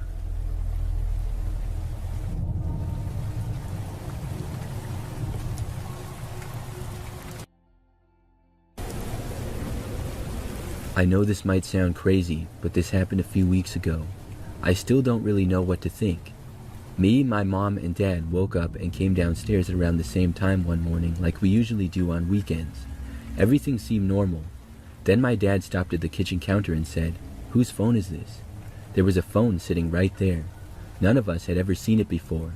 It was a newer Android, black case, no scratches, and looked almost new. We all use iPhones, and nobody in our house uses Android. My first thought that maybe somebody left it there the day before, but we hadn't had anyone over, not recently. We'd just been working and staying in. We asked each other, obviously, but none of us had seen it before. I picked it up and tried to open it, but it was locked with a passcode. No facial recognition, no fingerprint. Just a standard pin lock screen. No notifications were showing, no missed calls or texts. We checked the entire house. Nothing was missing, nothing moved or broken. No sign of forced entry and no windows open. The doors had been locked all night. Our security camera at the front door didn't show anything, but we didn't have cameras in the back. We figured maybe it was dropped by somebody passing by and somehow ended up inside. But how? We tried calling the number from another phone, and it went straight to voicemail. A generic male voice, nothing identifying. No name, no message, just leave a message after the tone. We then tried to look up the number. Google gave us a basic result, Washington State area code registered to a man in his 80s. We didn't know anyone from Washington. We live in the Midwest and have never been there before. Later, I plugged it into a portable charger because the battery had died, thinking maybe we could turn it in somewhere. As soon as it powered back up, it buzzed. A notification popped up on the lock screen, but not a normal one. It was a text message which didn't make much sense. It contained hieroglyphics, and I couldn't decipher the message from it, but there was a link at the bottom of the message as well. That really freaked me out. My parents were both standing there. None of us knew what it meant, but we were not clicking that link. We called the local police station. They took a report, but they basically said unless it was tied to a crime, there was nothing much they could do. They took the phone and said they'd hold it for 90 days. If nobody claimed it, we could have it back if we wanted. We told them we were not going to take it back, and that was the end of that. Overall, a strange and creepy experience.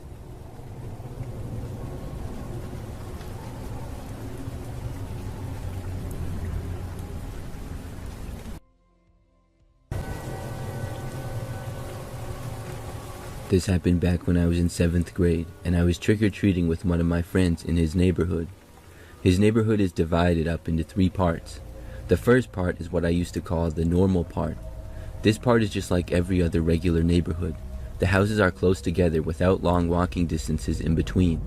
The next part is what I called the big part, which is where all the larger houses were. Finally, there's a section that was very spaced out. In this part, there are a few houses here and there, but there are long distances between them. So my friend and I started out at the neighborhood Halloween party, and then continued out to the normal part, and then the big part for trick-or-treating. Everything went smoothly and was normal, and then we decided to go to the area where the houses were very spaced out. We already had a lot of candy, so we weren't planning on staying too long. We went 2 or 3 hours, and everyone was friendly and gave us candy as usual. But then we went to this one house that had all the lights on and a big bowl of candy outside. It's probably worth mentioning that my friend and I could see a few adults sitting and talking in the living room or dining room of the house. Regardless, him and I ran up to the bowl and started shoveling as much candy as we could into our bags. We didn't stop until we heard footsteps in the house. Then we booked it. We were just getting out of the driveway of the house when we heard a door open behind us. We started running down a small paved path nearby, and then stopped to turn back and look to see if whoever came out of the house had followed us. We saw them in the driveway walking around as if looking for something. Him and I decided it was probably a good idea to go back. We assumed that nobody would follow us down the path just to try to get candy back, so we assumed that we were safe. This is the part where things get creepy.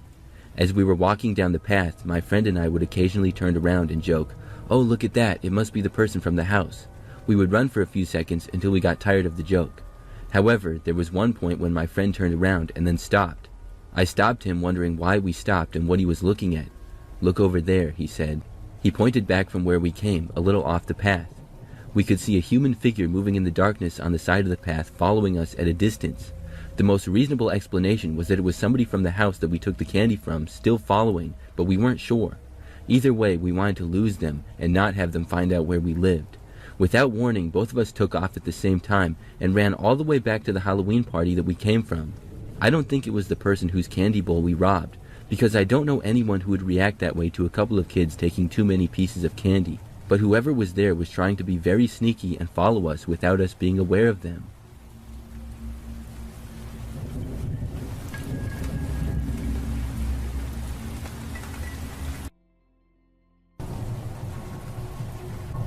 When I was younger, I used to work the night shift at a gas station on the edge of town. Overnight, it would usually be pretty dead. The gas station was not off of a major highway or anything like that, so overnights I would usually be the only person there for a great deal of the night. I didn't mind because I could just chill behind the counter and listen to a podcast or something like that when the place was empty. On one night, it was probably about 3 o'clock in the morning, and we hadn't had anybody get gas in about 30 minutes at least. I was standing behind the counter when I noticed a car slowly pull in. We only had 4 gas pumps and a small parking lot, and the car pulled just between the 2 pumps and sort of just sat there. I assumed whoever it was would just get some gas, and then I noticed another car pull off the road and up to the other one. They both sat there in the parking lot sort of next to each other for a little while. Then the windows rolled down on the 2 cars, and I saw the drivers were both wearing ski masks. This is when I got sort of concerned. They were not getting gas and appeared to just be talking to each other. Finally, I saw their doors both open at the same time, and both men got out. When they did, they both started heading towards the store where I was sitting behind the counter. As they walked towards the door, I looked at the man reach for his side, and it appeared to me that he possibly had a gun. I was terrified. I ducked down, and while crouched over, I ran for the back of the gas station where the bathrooms were, and then ran inside one of the bathrooms and locked the door behind me. Luckily, we had single-room bathrooms, and not just an open bathroom with some stalls, so I felt much safer in there. Just about the same time that I got inside the bathroom, I heard the door to the gas station being opened. I sat on the ground next to the door and tried not to make any noise. I heard the men walking around the store and could hear them say a few words to each other but couldn't make out what they said. Then I heard some louder noises as if things were getting knocked over. I did feel kind of bad for just running away, but if these guys did in fact have weapons, I was no match for them, and I felt much safer locked in a bathroom than out there with them. Eventually, I stopped hearing the men and realized they must have finally left. I waited several minutes and then slowly opened up the bathroom door and peeked out. As soon as I did, I noticed that both of the men were still inside, and as soon as I looked out, they looked right at me. I saw one of the men was about 30 feet away from me. His mask had been lifted above his face, and I had a better look at him. I immediately shut the door once again and saw the men start towards me as I did. I heard one of them tell me to come out if I didn't want to get hurt. What I did instead was take out my phone and call the police. At this point, I didn't care if I was hurt because the men already knew that I was in there. I spoke to the police and yelled as loud as I could that I had called them at the same time. The men stopped telling me to get out at that point, but I did hear one of them try the door handle to open the bathroom. I kept the police on the line, and they said they would be there shortly. I stopped hearing the men after that once again, but I didn't dare open the door. I waited for what felt like forever, but at last the police showed up, and I finally came out once I heard them. When I did, the men were gone, and the gas station was somewhat messed up. The cash register had been broken, and several other items were stolen or on the floor. I spoke with police for a while, and then stayed there for quite some time. After reviewing security footage, it was determined that the men did in fact have guns, which looking back makes me more scared and all the more lucky I was okay.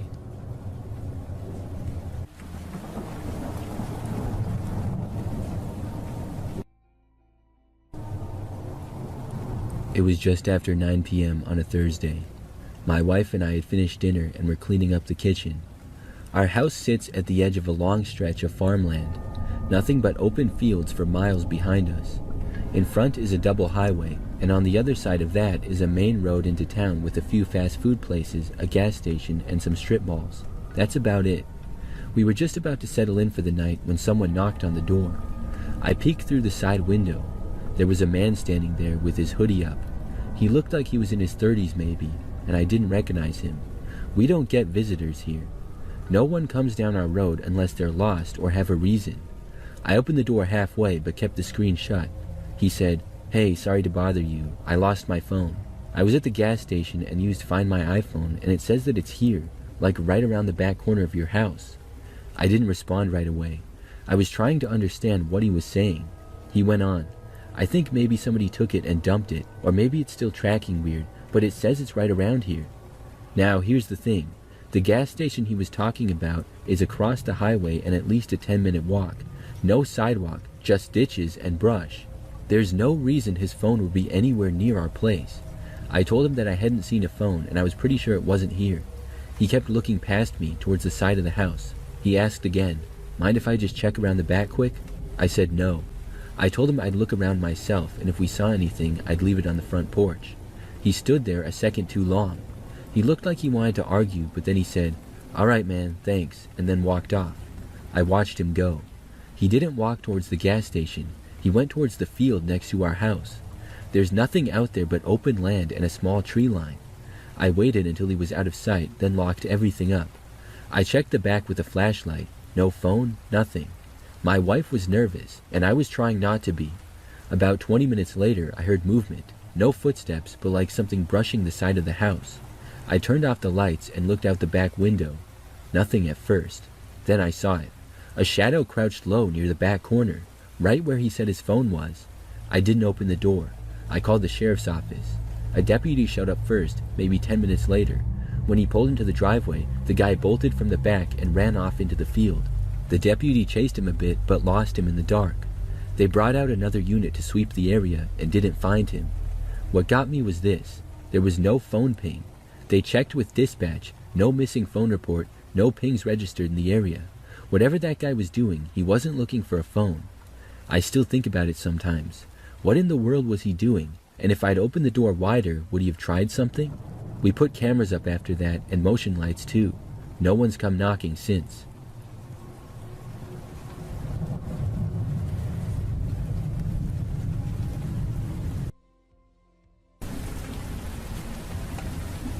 This happened almost a decade ago when I was 13 years old. I remember my friend and I were excited about our first time trick-or-treating without our parents. It started like any other Halloween night. We collected candy, ran into many of our classmates, and had a lot of fun. At 8 p.m. we realized we had to head home, but on the way back we dropped by my teacher's house. She wasn't home, and the street didn't have many streetlights. To add to this, most of the houses had their lights turned off, and no Halloween decorations up. My friend and I were slightly spooked and disappointed by the lack of candy. We wanted to get off of the street as soon as possible. That's when a man emerged from under one of the few streetlights. It was a police officer. Neither of us seemed to notice him before this, possibly due to the darkness. He startled us, but seemed very friendly. The cop introduced himself and pointed to one of the dark houses with no decorations. He said an older man living in that house was inviting trick-or-treaters inside. Someone called the police, but when he arrived, nobody was answering the door. He kept telling us his police car and partner were just around the block. We looked around, but couldn't see them. I was a paranoid kid. Growing up, my mom loved watching crime shows, and she'd always tell me tidbits of lessons. One of them was a story about fake cops. Although I don't remember the details, I remembered people can pretend to be police officers to gain trust. Throughout this whole exchange, I was terrified. His lack of a badge, police car, and partner did not feel right. I was also conflicted because he was smiling and seemed like he just wanted to help. That was until we heard his strange request. He said that he needed to speak to this potential predator and needed our help. Since we were young girls, the man would answer if we knocked. The officer claimed that he would hide behind the bushes next to the front door. He would wait for the man to invite us in, then jump out and catch him red-handed. At that moment, I knew my friend felt the same way I did. We both fell silent, but my friend managed to ask the officer if we could discuss. The cop said yes, but told us we had limited time. The street was silent, and he could hear everything that we would say to each other. I remember the feeling of wanting to say something, but fearing that he would hear us and escalate the situation. We just stared at each other for what felt like forever. The cop was getting increasingly impatient and told us that we had to decide quickly. At that moment, a family came down the street and noticed the officer. They were coming over to see what was happening. That's when the cop said he would be right back and to not go anywhere. My friend and I scrambled to collect our thoughts and decided to run away. We sprinted out of the street and didn't look back. On our way home, we discussed theories that ranged from him being a fake cop to him playing a prank on us, or him being a real cop, but we misunderstood the situation. When we told our parents, we downplayed it a lot and doubted our experience. In the end, we didn't call the police, but our dads drove to the house and the area around the house. No cop cars or police officers were in sight. Over the years, I can say I regret not calling the police. At the time, my friend and I were convinced that we misunderstood what happened. We even told our class the next day, and most, including our teacher, thought it was not alarming. Looking back, I find it extremely strange a police officer would put two children in such a potentially dangerous situation, especially without our parents present. I wonder what his motives were, but it will unfortunately remain unsolved.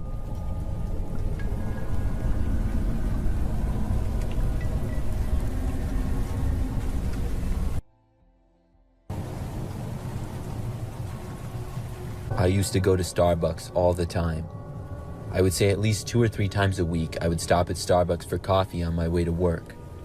I would order online every time as I left my house and then pick it up on my way. I got it so often that some of the employees started to recognize me, and I would be friendly with a few of them. Sadly though, the lines at the location I usually went to were always super long, and one day I realized another Starbucks that was also on my way to work. I made the choice to switch locations to see if it would be faster, and it was in fact quite a bit faster every single day, and it saved me some time.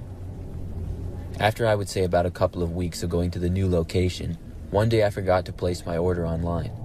It wasn't a big deal, but I would just have to order at the drive-thru at the Starbucks. When I got there, the voice on the other end of the speaker of the drive-thru said hi to me and called me by my name.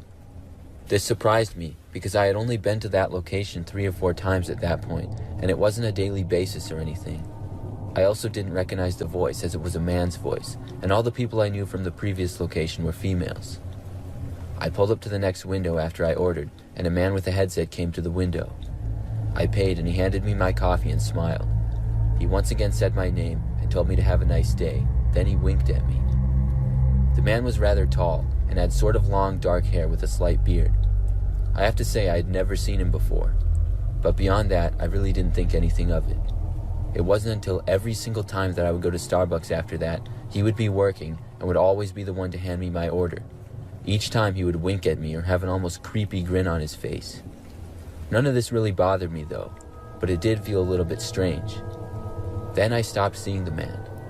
There were different people every time when I got my coffee in the morning, and I didn't really notice the fact that I wasn't seeing this strange guy anymore.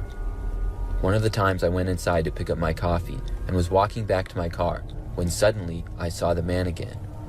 He was in the parking lot and he approached me as I was getting into my car. I didn't really recognize him at first. It took me a few seconds. He said hi to me and smiled and asked me how I was doing. I said fine in a confused tone and asked what he wanted. He then asked me how the movie I watched last night was. Then he winked at me like the past times and walked away. I stood there next to my car in shock. I had in fact been watching a movie the previous night, but I had no idea how he knew about it. I was really creeped out, and for me, this was the last straw with the man from being slightly weird to completely creepy. I had no idea who this guy was other than the fact that he worked at the Starbucks and was creepy. I decided to go back inside the Starbucks and ask another employee who he was. I first looked around the parking lot, but the man was gone. I then walked inside the Starbucks, which was relatively busy, but nothing too crazy. I went to the counter and asked who the man was with longer brown hair, a slight beard, and pretty tall. I was told in response that it sounded a lot like a guy named Jonathan, who had worked there, but had been fired for inappropriate behavior around the workplace. They said he had worked at another location close by, but had moved to that location shortly before getting fired. I briefly told my story. I was told by several people that they thought he seemed creepy and had apparently followed one of his coworkers home one night. It gave me the chills as I realized this Jonathan guy most likely was outside of my house the previous night and saw me watching a movie. So many thoughts started to race through my head, such as how did he know where I lived, and had he followed me home or been to my house before? I had to go to work at that point, so I left, but throughout the day I texted with several of my friends about what had happened. Later that day I got home from work and asked my friend Lisa to come over and keep me company. I got home and shortly after heard the sound of Lisa pulling up. I was so relieved because I really didn't want to be alone in my house that night after what had happened. But then I received a text from Lisa saying that she would be there in about 15 minutes. I went over to look out the window and noticed a different car driving slowly down the street outside my window. I lived in a quiet neighborhood and there wasn't a whole lot of cars that went down the street, so I sort of noticed when they did. It was a black car and the windows were tinted. It parked across the street, but slightly past my house. Of course, I was paranoid and worried that it was the Jonathan guy. I watched the car from my window, hoping to see anybody get out of the car that wasn't Jonathan from Starbucks. But nobody was getting out. Then my phone started to vibrate and ring in my left hand as I held the living room curtain open with my right. It just about gave me a heart attack, and I closed the curtain and looked at who was calling me. It was a number that I didn't recognize. I decided to answer it. The voice on the other end was the familiar voice of Jonathan. I heard him ask me why I was watching him and told me to come outside. I freaked out at this and screamed as loud as I could that I was calling the police. He then hung up on me and I opened the curtain slightly to see his car pulling away. I then called the police and they said they would be on their way. They arrived a short time later along with Lisa. I gave them as much information as I could on Jonathan, and I stayed at Lisa's house the next few nights. Finally, I was told that Jonathan had been found, and I would no longer have to worry about him anymore.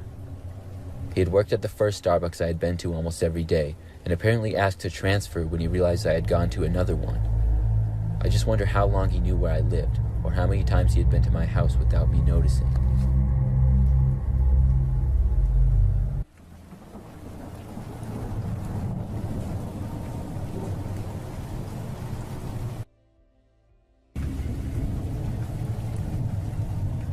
It was a crisp autumn night when I decided to go for a hike. I needed to clear my mind, and being out in nature always helped. It was a fairly easy hike that I had chosen to do, just a quick evening hike. I parked my car at the trailhead, grabbed my backpack, and started up the path. The trail was narrow, but well marked. As I walked, I noticed a few people coming down, but there were no others on the path going up. An hour or so into the hike, I heard someone behind me. It was a bit unusual because the trail was wide enough for two people to walk side by side, but I was alone. I didn't think much of it at first. Maybe it was someone who started later or took a different route. I quickened my pace a little, hoping to stay ahead of whoever it was. I glanced back occasionally and saw no one, yet the sound of footsteps followed me steadily. I tried to focus on the beauty of the hike, hoping that whoever was back there would turn off on another path. After another mile, I took a short break by a small stream. I sat on a rock, drank some water, and listened carefully. The footsteps had stopped. I felt a brief relief, but was still uneasy. I told myself it was probably just a coincidence, maybe someone on the trail who had their pace slowed down. I continued on as the sun was getting lower and shadows lengthened across the path. The feeling of being followed returned though. I'd hear footsteps, then silence. I would turn around and see nothing but trees and rocks. I could hear the footsteps clearly now, almost as if they were matching my pace. I picked up my speed, hoping to reach the summit soon. I reached a viewpoint where the trail widened a bit. I decided to stop and look over the valley below. I needed a break and hoped that whoever was following me might have stayed back. Suddenly, I heard a rustling noise behind me. I turned quickly, expecting to see someone, but there was nothing there. I thought I saw a shadow move among the trees, but it could have been my imagination. The sun was setting, and I knew I had to make it back before dark. I started down the trail, moving faster than before. The footsteps had returned, closer now. I was terrified, and tried not to look back, afraid of what I might see. As I rounded a bend, I saw a figure ahead of me on the path. It was a man, dressed in hiking gear. I called out to him, hoping that he was a fellow hiker who might have some information or could help. He didn't respond, just stood there, facing away from me. I approached cautiously, calling out again. The figure didn't move. When I was close enough to see his face, he turned around slowly. His expression was blank, and he didn't say a word. His eyes seemed distant, as if he wasn't really seeing me. I took a step back, really freaking out at this point. I decided to take another path that led off the main trail, hoping to avoid any further confrontation. I went faster, hearing the footsteps still behind me, but never quite seeing anyone. When I finally reached the parking lot, I looked back up the trail, but there was nobody in sight. I checked my car quickly and drove off as fast as I could. Later, I told a few friends about what happened, but they mostly shrugged it off as my imagination. Every time I think about that day, I can't shake the feeling that someone or something was watching me the whole time. The memory of those footsteps, always just behind me, still haunts me.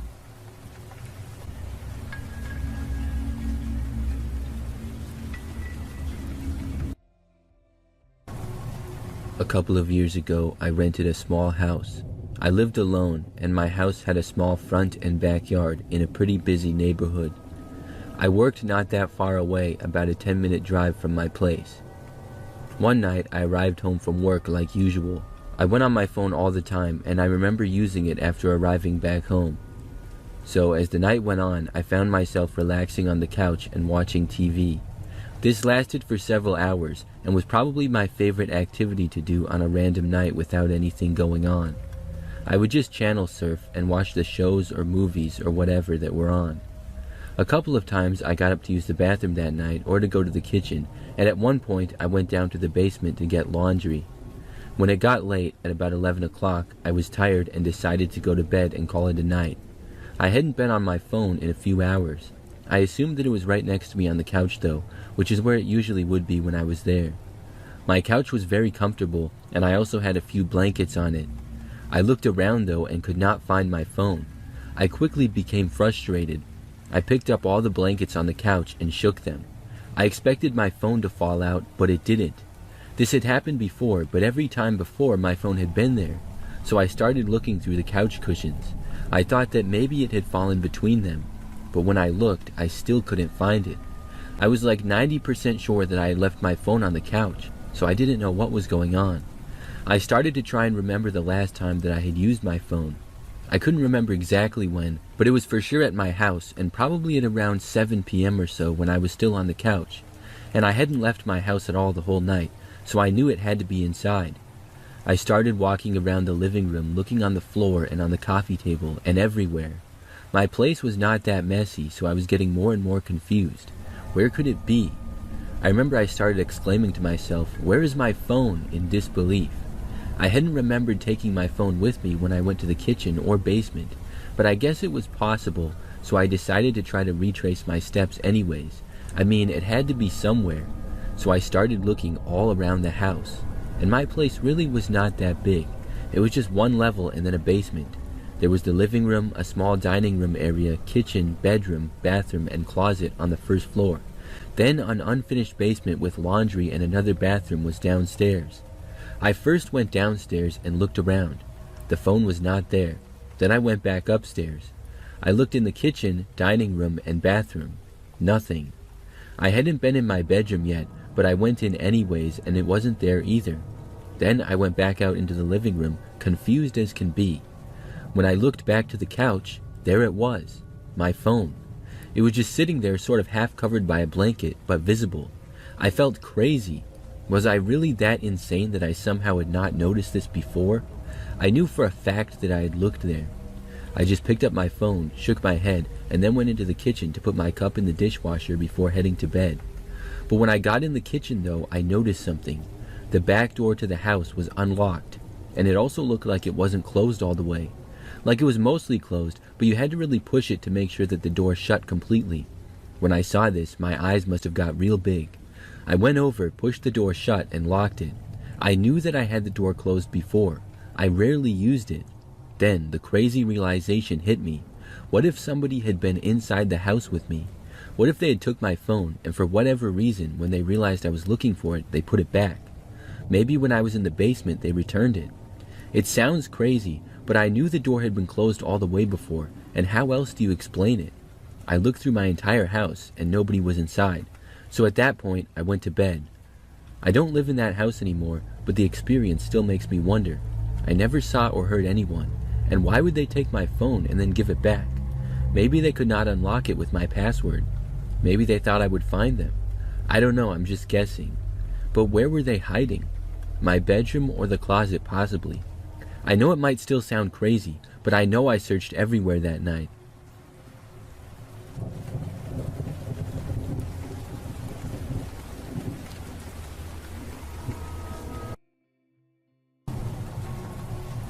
I recently got a job delivering pizzas in a small town in North Carolina. I just started, and this was my first night shift. I was going back to the store after a delivery a little after 9 p.m., and I saw this thing riding towards me on a bicycle. It looked like a person for the most part, but it was wearing one of those blank plastic Halloween masks that you can get at any store. The mask had a wavy line from the top left to the bottom right, which separated the mask into a purple half and an orange half. I couldn't tell what it was wearing because it was too dark out and the clothes were black. Out of the top of the mask there was something that could have been hair, but it seemed strange to me. The hair was at least a foot tall on its own, and the only way I can describe it was as a plant of some sort. It looked like a bunch of tangled branches and vines all sprouting from the thing's head. It was doing a wheelie all the way down the street towards me without losing any sort of balance. The thing that really tipped me off that this thing wasn't human though was the aura that it gave off. I couldn't stop looking at it for more than a second. It drew my eyes almost magnetically, and every single second I looked at it, the more terrified I felt. It wasn't just my natural reaction of fear either. It felt powerful and evil. My heart started pounding. I was screaming involuntarily, and tears welled up in my eyes. I was about to make a turn when I saw it coming towards me, and as soon as I completed the turn, the thing disappeared. I turned around to look back down the street I was just on, and it was just gone. I was extremely rattled, but I knew I had to make it back to the store. I made a slight left turn on the long avenue where my store is located when I saw the thing riding towards me again, still doing a wheelie. It started out on my right, but rode around me to get to my left as I proceeded towards the store. I was trying my best to outrun it, but it was keeping up with me until it suddenly jumped off the bike onto the sidewalk with hardly any effort. I whipped my truck into the store lot, hoping it meant safety. To my horror, I saw a bicycle not belonging to anyone in the store leaned up against the wall directly in front of my parking spot. I looked across the street to where I had seen the thing hit the ground and saw that nothing was there. I hesitated to even leave my truck, but I had to complete my shift, so I went inside with my guard up. My coworkers were all fine, but there were no customers in the store. That's not unusual considering the time of night, but that meant that the bicycle owner was not inside. I rubbed my face for a few moments in front of a fan and grabbed my next delivery. I exited the store to discover the bicycle was gone, even though I hadn't noticed anybody move it. I worked the rest of my shift until 11 p.m. and didn't see the thing again. The bike stalker was gone. The whole way home, I was unnaturally paranoid. Around every curve and corner, I feared it would be standing in the road waiting for me. I've seen a lot of things in my 20 years, but I've never experienced anything like that.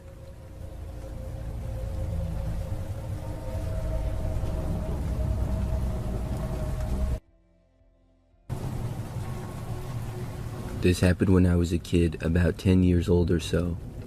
Halloween was one of my favorite times of the year. I would always go trick-or-treating with my best friend Aaron, and we lived pretty close to each other in the same neighborhood. On this year in particular, on the evening of Halloween, Aaron came over and we got ready to trick-or-treat.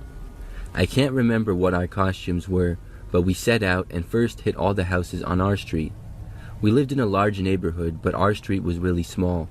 I think there were like 10 or 12 houses on it, and surrounding it was a large park and a golf course. Then to get to the rest of the houses, you had to cross a busier street. We got all the houses on our street within like 15 minutes. Then my mom told my older sister to drive us to the other neighborhood.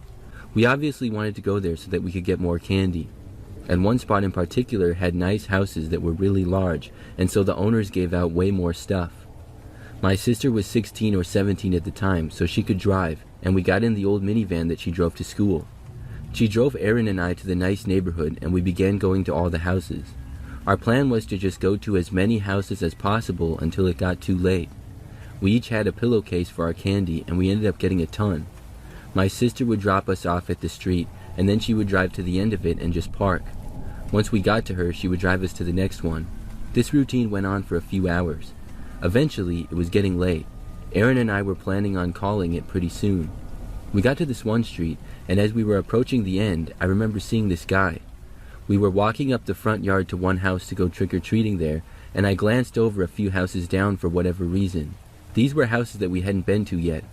I saw the guy dressed in this creepy costume. He had sort of baggy and torn clothes, and part of his face was painted. I'm not sure if he was supposed to be someone specifically, or if he was just supposed to look creepy, but he was standing in his driveway and just looking at us. I guess that's why I noticed him. But then I just looked away, and Aaron and I reached the front door of the house that we were going to. We got candy there, and then went next door and got candy at the next house as well.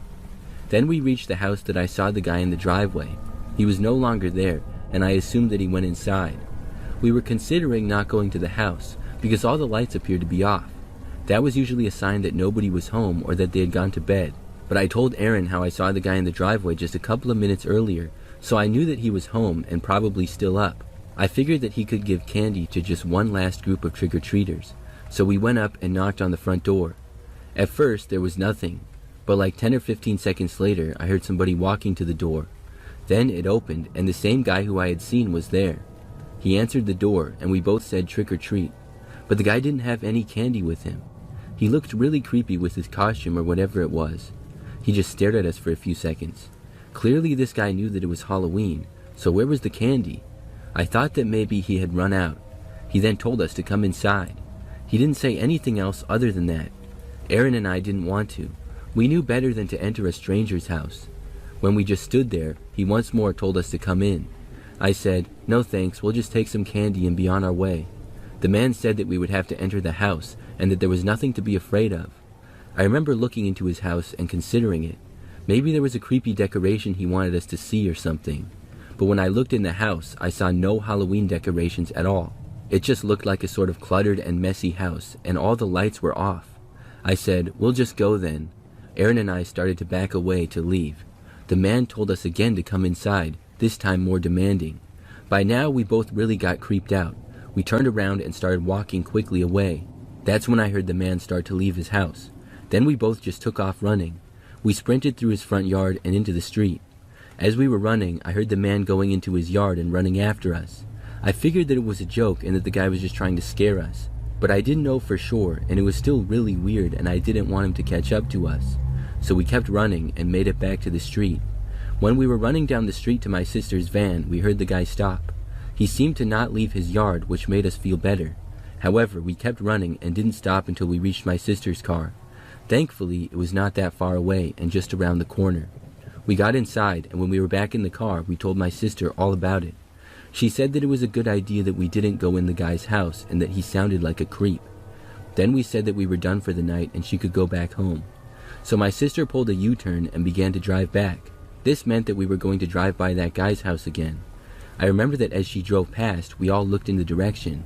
What I saw was the car that was parked in the man's driveway now running. As soon as we passed by, the car left the driveway and pulled onto the street behind us. We looked and saw the same man was driving it. Aaron and I started freaking out and told my sister to get away from him. We went down the street and my sister turned. The man went the same way. My sister then started driving faster and we went to a busier street. By now, though, all the roads were pretty quiet. He followed us to the busy street and trailed us for a little while. Then my sister randomly turned to another street. He turned as well, and my sister then turned at the first option. The man behind us did too, until my sister turned quickly again. Then the man did not. We then drove to the end of that street, which connected to the busier one. Then we went back to our street and arrived home without seeing the man for the rest of the way. After getting back, we were all pretty creeped out from it. We went inside and were afraid that the man would show up at our house or something, but he didn't. Aaron went back to his house, and my sister and I didn't see the man at all. It was a crazy experience. We never trick-or-treated on that street again purposely to avoid that guy. Looking back, I'm not sure what his intentions were. It could have just been a prank to scare us, but it seemed a bit much to me. I'm just glad that we didn't enter his house and that he stopped following us.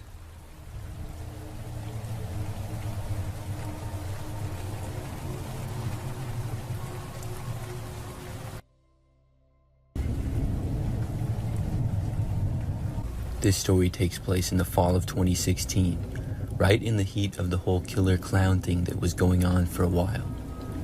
My cousin and I were both in middle school at the time, and I was staying over at his house one night. There were quite a few people in the house that night, including us, my aunt and uncle, and my younger cousins.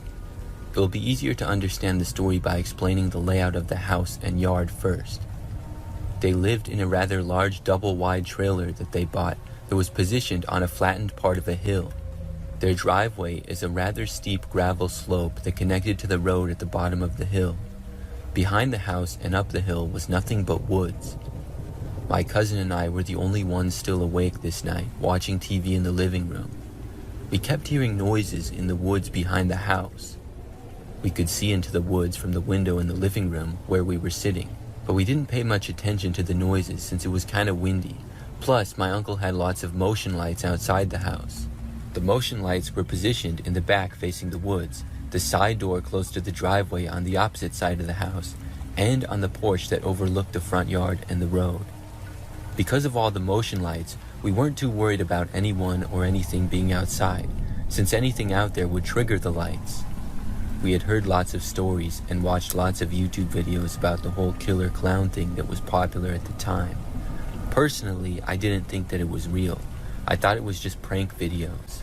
Also, we live in a small town in northeast Tennessee where everyone owns some sort of firearm, including my uncle. We were never afraid of anyone dressing up as a clown and trying anything. The only lights on in the house were the TV and the dim light up above the kitchen sink that was only a few feet behind the couch. Suddenly, the motion detector light in the backyard turned on. We noticed, but we didn't think anything of it. The lights were set on a 10-minute timer, and if it detected movement, it would stay on and turn off after 10 minutes if no other movement was detected. After 10 minutes, they went back off, so we figured that it was just an animal, which wasn't uncommon. After about 20 minutes, I went to the bathroom down the hall. I did my business and washed my hands. But when I came out of the bathroom, the motion light on the side of the house by the side door that entered into the laundry room turned on. I could see it shining through the thin blinds that were on the door. I heard what sounded like footsteps on the gravel outside, and then the doorknob started rattling quickly like somebody was trying to open it. Luckily, the blinds were shut, so whoever it was didn't see me. I ran back into the living room to tell my cousin. My cousin had heard the same thing I did, because he was already up and halfway into his dad's room to wake him up. At that point, I saw the light from the front porch come on, so I got up to look out the window that looked out to the porch, but I couldn't see anything. My uncle had quickly grabbed his pistol and a flashlight and was out on the front porch looking for whoever or whatever it was. My cousin and I were behind him on the porch watching. He looked around with the flashlight for a bit, and eventually we saw something. There at the bottom of the hill, in the ditch by the road, was someone dressed up as a clown in a cheap-looking costume. The clown was facing up the hill towards us, and it just looked at us and waved. My uncle fired a warning shot, and the clown ran across the road and into the woods. My cousin and I didn't sleep anymore that night, while my uncle stayed out on the porch for a few more hours to make sure that nobody came back. I don't doubt that it could have just been a high school kid playing a prank trying to scare whoever was in the house. After reading some more experiences with these clowns of people's lives actually being threatened and in danger, it still scares me to think of what the clown would have tried to do if he was able to get inside the house.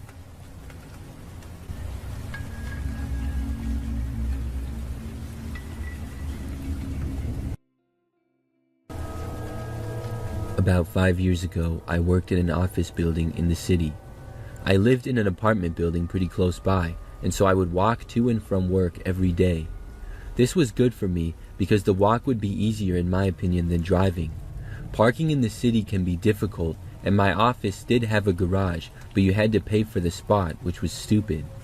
Also, I hated driving in the city, and the walk was only like 20 minutes and the exercise was nice.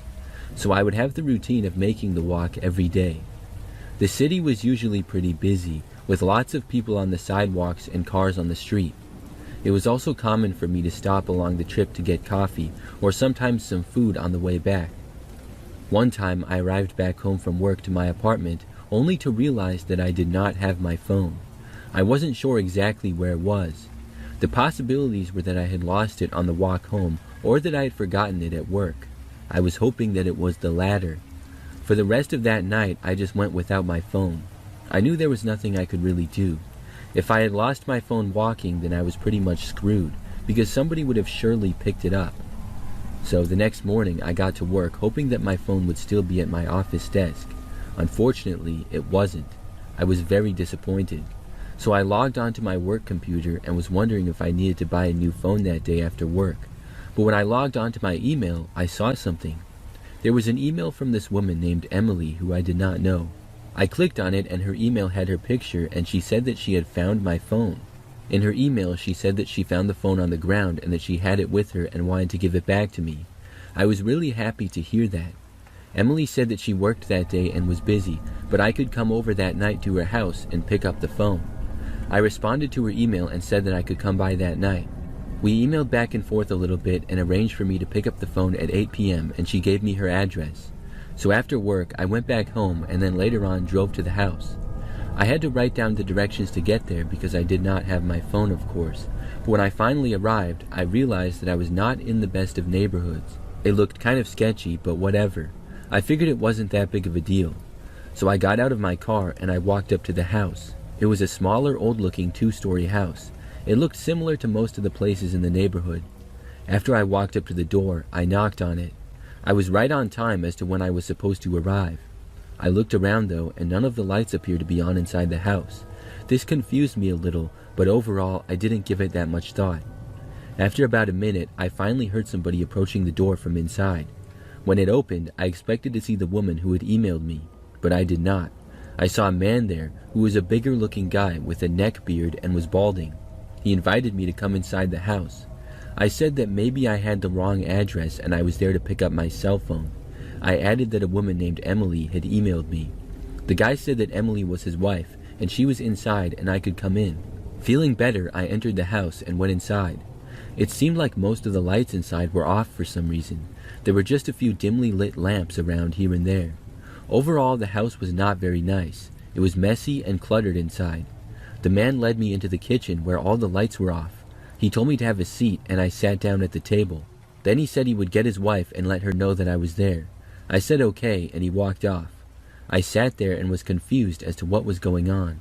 For the next couple of minutes, I became more and more uncomfortable. I just wanted to run out of there. I had a bad feeling. And if Emily knew that I was coming over to get my phone at the agreed time, why would she not be there? What was she doing?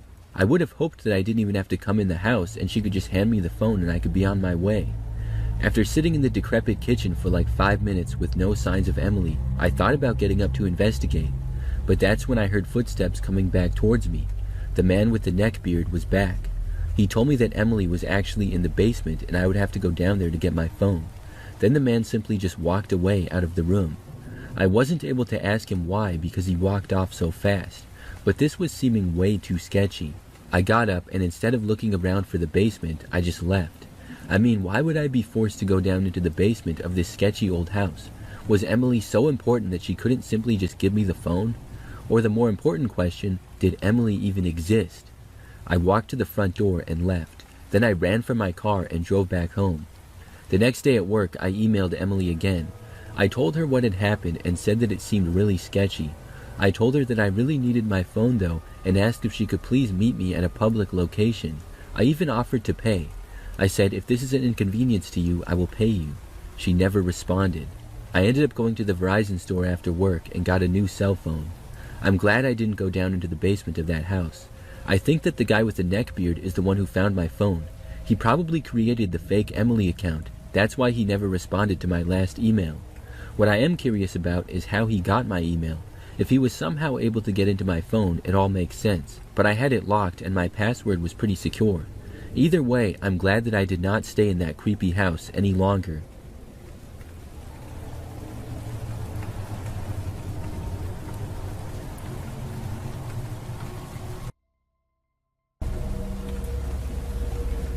I used to deliver pizzas for a pizzeria in Cape Town, South Africa when I was in university to make some extra cash. I used to deliver to the same house quite often. Incidentally, this place was quite close to where I lived at the time. There was nothing overtly strange about this place, except that whoever would receive the pizza would normally take quite long to come to the door. They would always ask me to pass them the pizza through the security gate instead of unlocking it and making it easier for everyone involved. One quiet night, a call came through for this house, and I collected the pizzas and got to the house reasonably quickly. This time, a lady who I had never seen at this house before opened the door and let me in. It was not entirely uncommon to be let into a customer's house, so I didn't think anything of it. She pointed me towards the kitchen, which was quite a ways down a long corridor, and asked me to drop the pizzas there. She followed me all the way, still nothing weird. The passage opened to an open-plan dining room and lounge area. Through this area was the kitchen through a door on the left. As I was passing through the dining room or lounge area, I saw something that sticks with me to this day. An old-looking dentist chair with a person lying on it. Whether this guy was alive or not, I still don't know. He had a sheet covering his whole body except for the very top of his head and his feet, which were duct taped together. I couldn't tell if he was breathing or not. The lady that opened the door was still right behind me, and she said absolutely nothing. We went into the kitchen and she paid me for the pizzas. At this point, I was either expecting to be attacked by this lady or someone else hiding somewhere, or to be scared by the guy under the sheet doing some sort of a sick joke. Not wanting to give anything away, I didn't say anything and prepared myself to either defend myself or to not be frightened should it be a joke. I walked towards the door, double-checking to see if what I saw was correct and not just my imagination.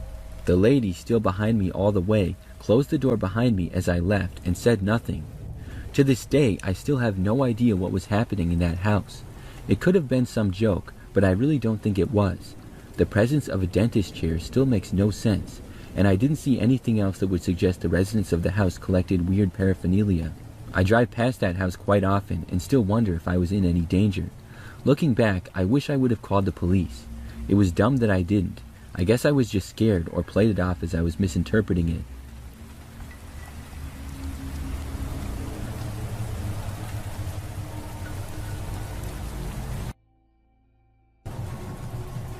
This happened just a couple of months ago.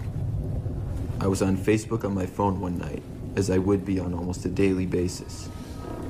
I was scrolling through my friends' posts and looking at news and other stuff for a while. I was kind of bored, so I just decided to click on the Marketplace tab to see if there was anything cool on there. I had used Facebook Marketplace once in the past to buy a phone, and it worked out really well, so I would go back and look to see what they had occasionally. I saw the average stuff you see: cars, phones, laptops, and other random junk. Then I saw an ad for a free TV. It looked like a newer TV, and I was actually kind of wanting to get one for my bedroom, so I clicked on the ad.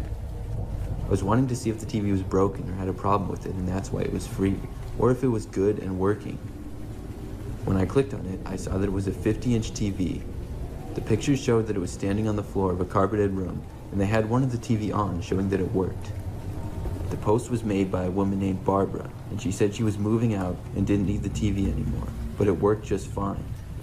When I looked, the listing said it had been posted about an hour ago.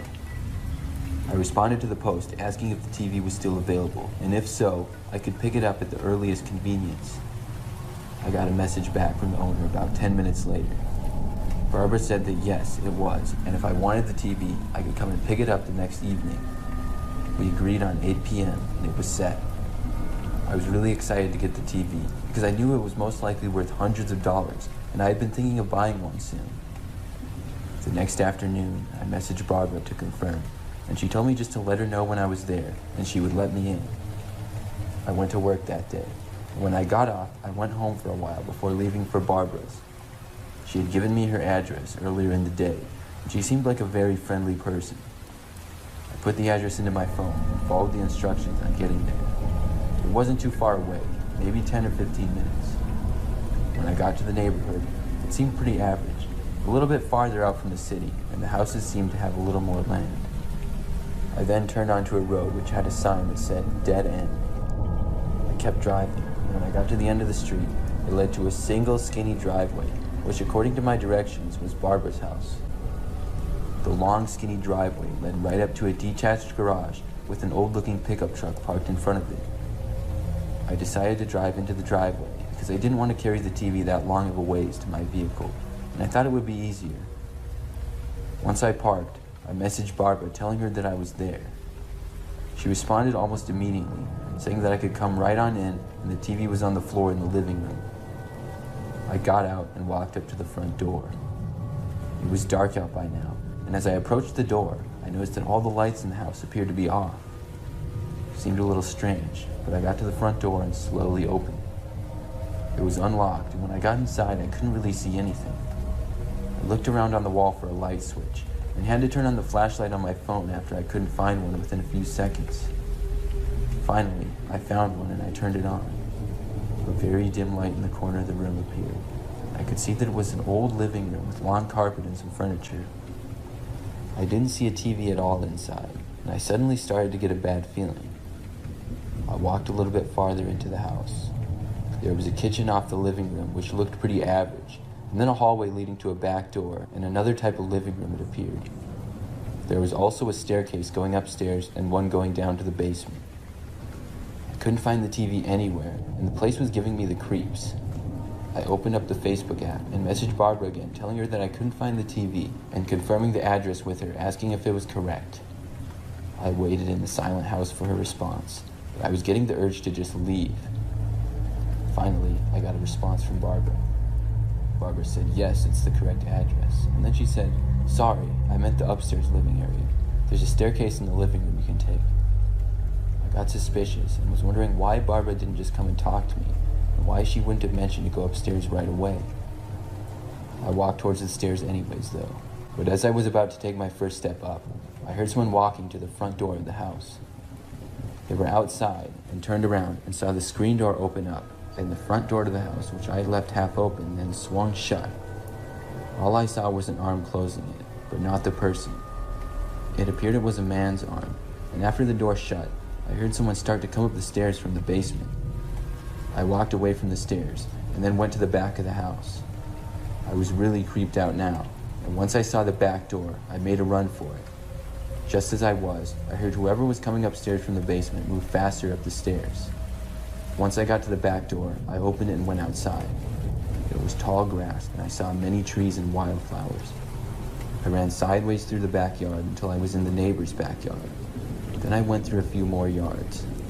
I basically walked through a few people's backyards and then past someone's house to get back to the street. I looked from there at the house I had just been to. I couldn't see much in the night, but my car was there and I knew I needed to get back to it. I then looked at my phone and saw several messages from Barbara. She said, come back, and she asked me why I left in all caps. I certainly did not want to go back there, but I walked slowly down the street to get back to my car, which was parked in her driveway. Once I made it to the front of the driveway, I didn't see anybody in the front yard at all. I then sprinted to my car and unlocked it. When I got inside, I saw that my front windshield had been smashed and the glass was all shattered.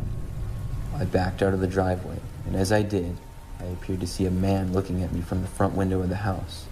He had a sort of evil smile on his face. When I got back, I reported Barbara on what had happened. I really don't think Barbara was even real, and it was probably that guy that was looking at me through the window. I think I might have walked into some sort of setup, but beyond that, I have no clue what was going on there.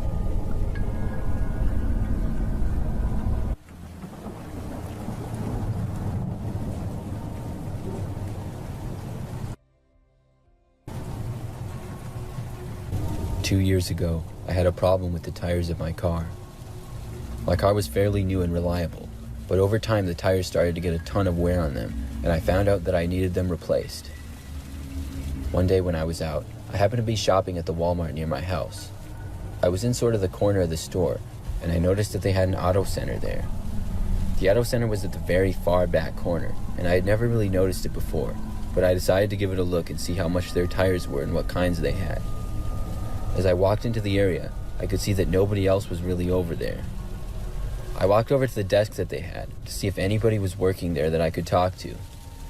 There was nobody there though, and when I looked around the auto center, it didn't really look like it was used much anymore and seemed pretty outdated. After a minute or so, I decided to just look at the tire information that they did have and then just leave. The next day, however, as I got home from work and got my mail, I saw that in my mail there was a postcard from the Walmart Auto Center. It was basically just an advertisement to go, and I found it a funny coincidence how I had just been there the day before. But the next day, I got the same thing in the mail once again. It was the exact same postcard, and now it went from a funny coincidence to a bit strange. I took it inside and threw it away. The very next day, I got one again, and the day after that, and the day after that. I was getting the same exact flyer from the Walmart Auto Center every single day as part of my mail. I decided that this was fishy enough, so I drove back to the same Walmart to try to see what was going on. I took a handful of the flyers that I received and went to the same auto department that I had been to before. This time, there was actually someone working there. A man was behind the counter, and I showed him the flyers and told him my situation. He looked at them and said that he didn't know why I kept getting them, and basically didn't have an explanation for me. However, he pointed out to me that none of the postcards had actually been addressed to me, and showed me a large stack of them that they had near the counter. When I saw this, it made me realize that whoever was giving me these postcards was not actually sending them to me, but physically putting them in my mailbox every day. I went back home after that, and decided I would try to keep a lookout of my mailbox to see who was doing this. The first 2 days, I once again got more flyers, but failed to see who did it. But the next morning, I was up early at about 6 a.m. It was before the sun had risen, and I just happened to be looking out of my window. When I did, I saw a man slowly walking down the side of the street. My eyes locked onto him when I noticed him walking closer to my mailbox. Then, I saw him reach into the pocket of his jacket and place something in my mailbox. I had finally seen who did it, but right after he did, I noticed him look to my window and then look directly at me. I didn't know what to do when I saw this, but before I could think of anything, the man started sprinting up my yard and towards my house. He ran all the way to the front door and tried to open it. Luckily, it was locked, and I watched him run away. I thought he was leaving, but a couple of moments later, I heard the sound of the back door to my house trying to be opened. That's when I decided to call the police. Clearly, somebody was trying to break into my house. When I had called 911, I told them what was going on and started to walk into my bedroom. But as I was on my way there, and literally right after I hung up the phone, I heard the sound of glass breaking. That's when I decided to run into my bathroom instead and lock the door. I didn't hear any noises though after the breaking of glass. I was thinking maybe the man never did enter my house and had just left.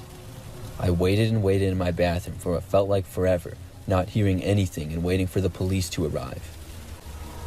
I couldn't take it anymore, and I finally decided to leave the bathroom and walk out. But as soon as I did, I saw the man standing inside my house about 10 feet away from me, smiling. It was the creepiest thing I had ever seen. The man was wearing a jacket with the hood up, and I couldn't really tell much details of his face, other than he looked like a pretty average guy. I ran back inside the bathroom and locked the door quickly. Thankfully, at around the same time, I started to hear the sirens. The man never did try to enter the bathroom, and the police showed up only to find the man completely gone. They looked around my property and neighborhood, but never found him.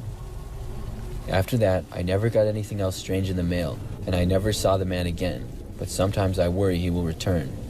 I also wonder what he was doing, if he had seen me at the Walmart and decided to randomly stalk me or what, but I'm glad I've never seen him again.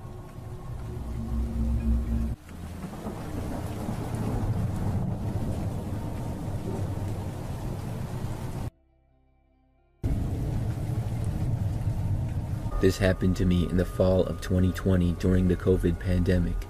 My friend, who for the story I will call Jay, and I were on our way from New York to Michigan. We were going to do a couple of flooring jobs and also scout some potential properties to renovate and flip.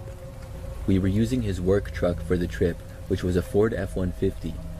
We decided to leave in the evening and make the drive all night to get to our destination. Some of our trip was on a 2-lane highway that passes through the mountains of Pennsylvania. The The highway is far from safe, with elevated mountain terrain with constant turns, and it snakes around a lot. Anyways, I was driving while Jay tried to get some sleep in the passenger seat.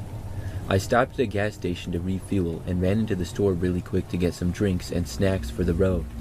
It was a little past midnight, and I noticed one other car refueling a few pumps away from us. It was a red or burgundy SUV, but I paid it no attention as I ran back to the truck. Fast forward 30 minutes later, and I was cruising in the left lane going 90 miles per hour. I noticed headlights behind us, and it was the same red SUV from the gas station. I first didn't think much of anything about it, but it dawned on me that this guy had been following me since the gas station.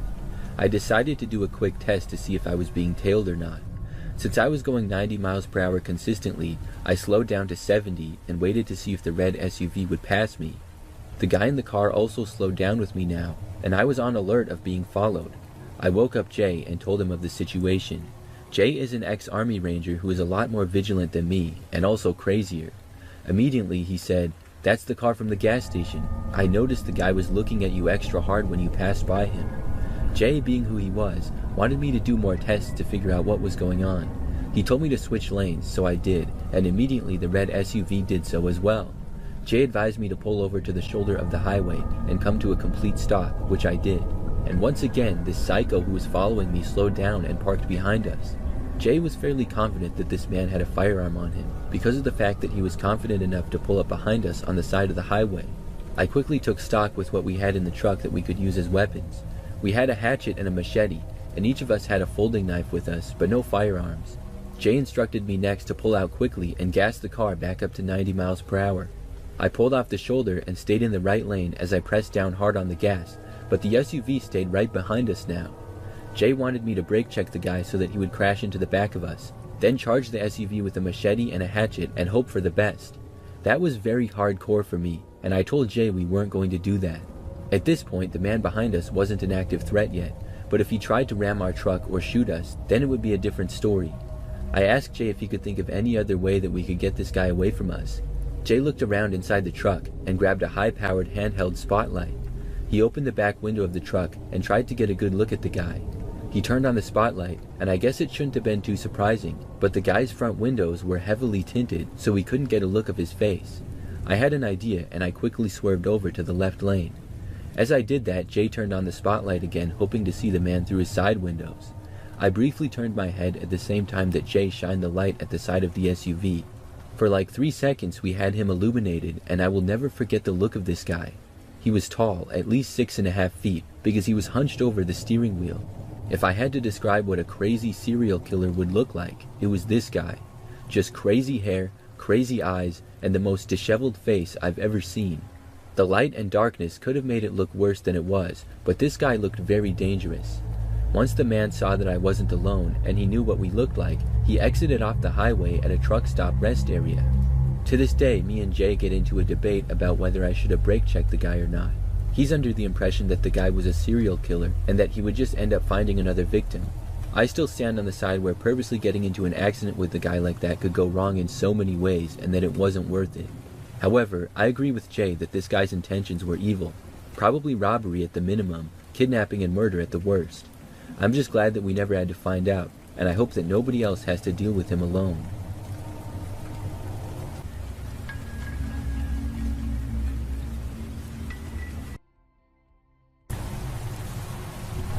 In 2019, I was a delivery driver for a pizza place. I'd been a delivery driver for a while, and I loved the job. I'm super extroverted and loved chatting with people, and it was just fun. I also had my fair share of mildly creepy encounters given that I'm a girl and I was delivering in one of the sketchier areas of my city. I never thought much of any of them or saw any real threat. One night in particular has stuck with me though.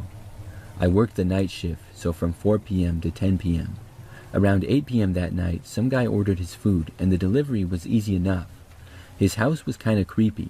There were no lights on, and when he answered the door there was a foul smell that immediately hit me.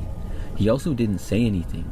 I said my usual, "There's that for you, and could I get you to fill this out?" which was the tip prompt on my card reader.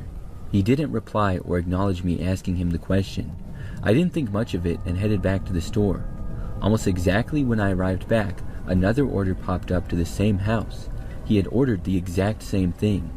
I was confused, but still not too worried, and took the delivery and had the same experience. No lights on, smelled bad, and he didn't say a word.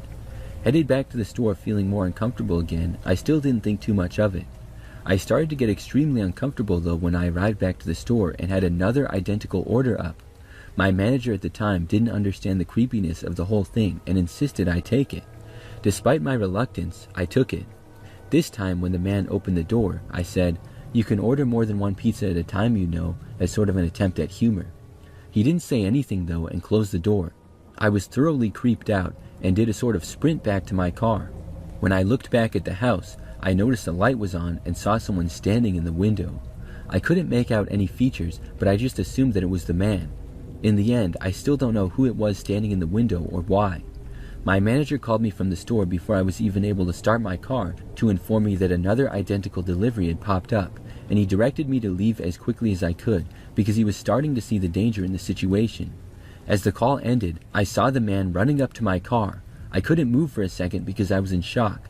He was yelling something that I couldn't understand, and I sped away as fast as possible given that I was shaking like a leaf. We blacklisted the man that night, and he made several attempts to call the store. I still have no idea what his endgame was.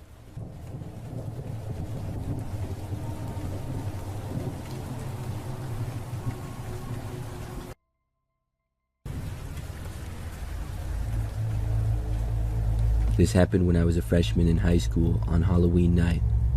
My friends and I weren't quite at the point in high school where we could have any sort of Halloween party to go to, and we were too cool to go trick-or-treating, of course.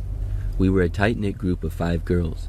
We had grown up together since we were babies, and we lived in a rural town outside of city limits. To set the scene, this was a very remote, woodsy area. In our small town, one of the more thrill-seeking activities to do was what we called rolling yards. This was basically throwing rolls of toilet paper up into trees so that streams of toilet paper hang down. It's hard to explain the kind of adrenaline that you get sneaking down a rural road in the pitch black, turning down a long gravel driveway, threatening the group's lives if they make a sound. If you get caught, your parents find out, and maybe worse, you're stuck cleaning up the mess the next day. So my friends and I had decided the 2 weeks prior to this night that we were going to go on a Halloween rampage, and specifically we were going to roll the creepy house right down the rural road my friend lived on. This house had a big scare story between my friends and I for years. We would go on afternoon walks after school and pass by it often. Nobody ever came in or out of the house, but our friend's parents told us that a man lived there and he was a bit of a creep. She gave us a strict warning to stay away from the area. Looking back, the mom worked in law enforcement, and she probably had much more sinister reasons for us to stay away than she told us at the time, of course. The night went like this. Our friend's older sister drove us to the local Walmart after our parents went to bed. All 5 of us loaded up in the back seat of the car, piling onto each other's laps. We parked in the near-empty parking lot of the store at around 11:30 p.m. Then we made our way towards the toilet paper aisle, hyped up on pure adrenaline. We filled the 2 shopping carts completely full of the 99-cent rolls of toilet paper, snickering to ourselves as the clerk eyed us suspiciously while we were checking out. We threw all the rolls of toilet paper into the trunk. On the way back out of city limits, we turned down the music to discuss the play-by-play for the attack. Our getaway driver would park down the dirt road that led to some cow pastures about a mile from the man's driveway to wait on us. The 5 of us would split up into teams, walking along the edge of the woods by the road quietly. If a car would pass, we would drop to the ground and hide. We filled our arms full of rolls of toilet paper and headed towards the long gravel driveway of the targeted house. We each grabbed our rolls of toilet paper and went into the woods alongside of the gravel driveway to creep towards the house. We finally saw the faint light coming from the side of the house by the garage. It was the most terrified I had ever been. Not only was the house creepier in the moment than when we walked past it during the day, but the thought of getting caught by the man that we were specifically told to stay away from was terrifying. But regardless, we ripped open a pack of toilet paper and hurled it up towards the sky. They went towards the highest branch of the big oak tree directly in front of the house. Soon, streams of white were falling out of every tree surrounding the house, and we were getting very cocky and even more fearless the longer we attacked. Suddenly, my friend stopped dead in her tracks and made a loud hush noise. I stopped and hid behind a tree, my heart literally in my throat, as now I saw what looked like lights turning on from inside the house out of the corner of my eye. We dropped our remaining rolls of toilet paper and began running in the pitch black dark to the woods. Another girl in the group tripped and fell on a branch behind me, and I turned to help her when I heard it. Several gunshots rang out loudly from the house, and the man was yelling maniacally into the woods. We all kept running, all crying and wheezing from the adrenaline, and we headed towards the entrance of the driveway. When we were about to reach the entrance, we heard something even worse than gunshots. The sound of a diesel truck engine coming up the gravel driveway slowly. We quickly went as deep into the woods as we could without notifying him that we were hiding, and we stood silently with our hands over our mouths to not make a noise. The man stopped his truck about 30 yards away and turned off his engine. It was totally silent. I could see him from where I stood, and he had a shotgun over his shoulder as he walked towards the opposing side of the driveway, clearly looking and listening intently. In that moment, I truly thought we were going to be found and killed. No one except for our getaway driver knew where we were. Our parents were all asleep. Our ride was a mile down the road, oblivious in her car. I was trying desperately not to cry and sniffle in the silence when I saw the man's shadow raise his shotgun in the air and fire around. I began to feel faint, truly thinking that I was about to pass out from fear when I saw car lights just up the road from the driveway. Panicking, I wondered if the lights would illuminate us in the woods and give us away, but the car seemed to slow down, and I realized that it was our friend's older sister, our getaway driver. She rolled down her window and was talking loudly from opening her car window, giving what I assumed were the police the address of the house that we were at. This made the man angry, and he yelled and ran towards her car for a moment, then backed away, cursing loudly and waving his gun into the air. As soon as he began driving his truck back around the driveway towards his house, we sprinted full speed towards the car and got in. We were crying hysterically, unable to speak, and sweat pouring down us. No one said a word. We cried all the way back to the house. We showered, and I could hear sniffles and crying all throughout the night into the morning. No one said a word about it to any of our parents. We never went rolling again, to say the least. What had begun as a childish prank turned out to be one of the most horrifying experiences of my teenage years, because we lived in the middle of nowhere and we had technically been vandalizing someone's yard. The older sister told us about a week later that she had faked the call with 911. It's still shocking to think about. All I can say is we got lucky that night. Looking back, we should have called 911. We were naive kids who were more afraid of getting in trouble than realizing how at risk we were of being hurt or killed.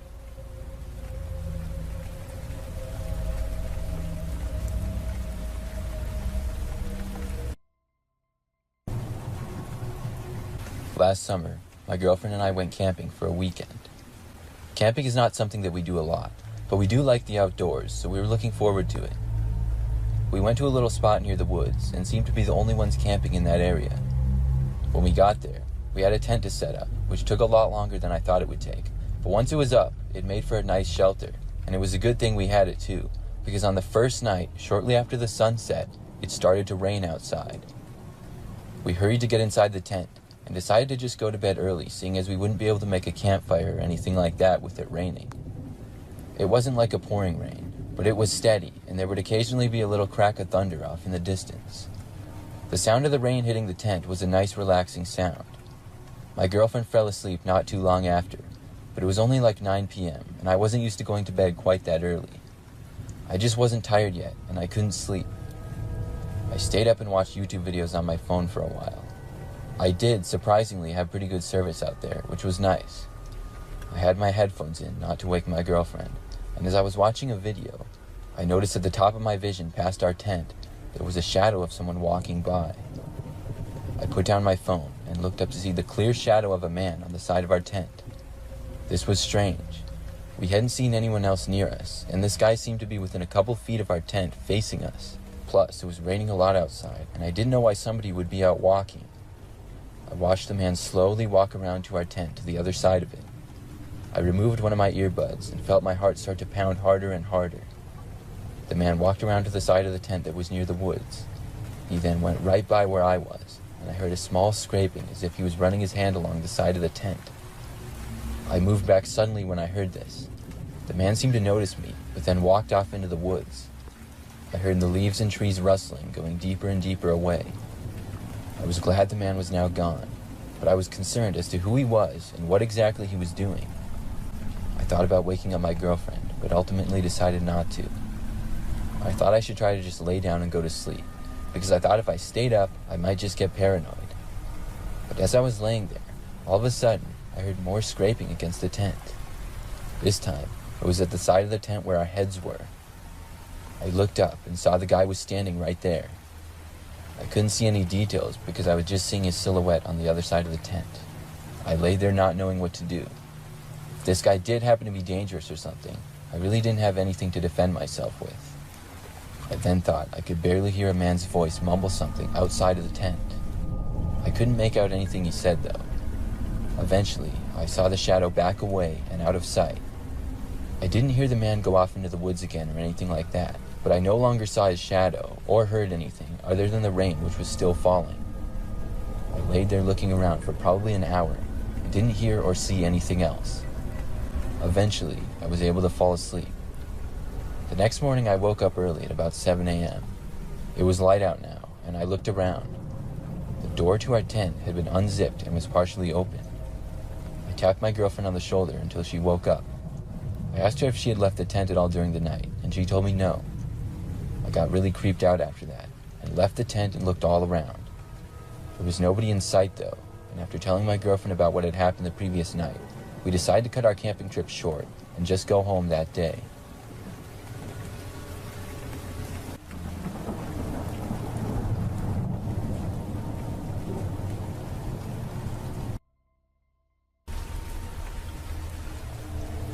This is a creepy story that my roommate and I experienced in the fall of our freshman year of college. For context, me and my best friend met in high school and roomed together in college. We were city kids, but went to college out in the country. The campus was secluded from the highway and was surrounded by woods. Our freshman year, we shared a typical cinder block dorm room. 2 single beds, 2 desks, 2 dressers, and a closet with no doors, which had a cutout on the top of it for storage containers. There was enough space for somebody to climb up and sit up there if they wanted to, and we often did. One night, as usual, we stayed up late playing video games and talking for hours. We talked about school and dream jobs and all kinds of stuff. My friend suddenly changed his tone as he told me he was having these recurring dreams that were freaking him out. In the dream, he was walking in the woods and came across a porcelain doll that for whatever reason was very unnerving to him. Every time he went to pick it up, he would suddenly wake up in a panic, like you do when you dream that you're falling. I could see that it was bothering him, but I didn't think anything of it. I told him he was probably thinking too much into it, and it would probably pass in time. This was my opinion on the matter until a few days later. I started having the same dream. One night we both had the dream at the same time, and we both woke up sweating and scared. This happened on a Thursday night, and we decided that since the next day was Friday and we both had a light schedule, we would take our bikes on a ride in the woods near our campus. We needed some time outdoors in the nice fall weather to enjoy nature and the changing scenery. Class ended and we got lunch at the cafeteria. Then we hopped on our bikes and rode to the trail that led to the woods. As we were riding, we remarked the whole time how similar the dream we had been having was to the woods we were currently in. We rode for an hour, and we could feel the tension and uncomfortable vibes increasing the deeper we went on the trail in the woods. Eventually, we stopped when we saw something laying on the ground on the side of the trail. It was a porcelain baby doll with a green dress and bonnet. It was an exact match to the dream we were both having. We both felt really creeped out to the point where we were dripping in sweat, even though it was a cool and overcast autumn day. The most unnerving thing was that the doll was in pristine condition, completely unaffected by the dirt and mud around it. Quickly we looked at each other, and without a word spoken, we agreed that it was time to leave. We hopped on our bikes and took off for campus. Neither of us could sleep that night, so we put on a movie. Eventually, we passed out. In the early morning hours, we both woke up and heard a girl giggling. We both thought that maybe a girl had snuck in, but that wasn't the case. We heard a voice say, "Hey, up here," and looked up to the storage cutout above the closet. A red-headed girl in a white dress and an indistinguishable face sat there expressionless. We just stared. In a passive voice, she said, "Why did you leave me there?" Neither of us could speak. The girl screamed this time, "Why did you leave me there?" In a flash, everything on the storage cutout fell to the floor and broke open. The noise was unnaturally loud, so loud that it woke our neighbors up next door, who were also good friends. They knocked on the door from the adjoining bathroom and entered the room. We had no way of explaining to them what happened. We thought they'd think we were crazy, so we told them we thought the base of the cutout broke and dumped our stuff on the floor. They accepted the story, and we spent the remainder of the night cleaning the mess. We never went back in those woods the rest of our time at school. The dream kept occurring, but the frequency of it slowed down and eventually stopped. To this day, as close of friends as we are, we don't talk about the doll in the woods and the redhead girl in fear of having the dream again.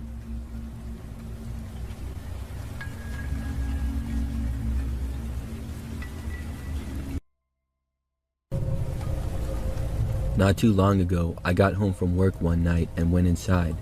I live in an apartment complex. There are a few buildings in the complex and it's fairly new.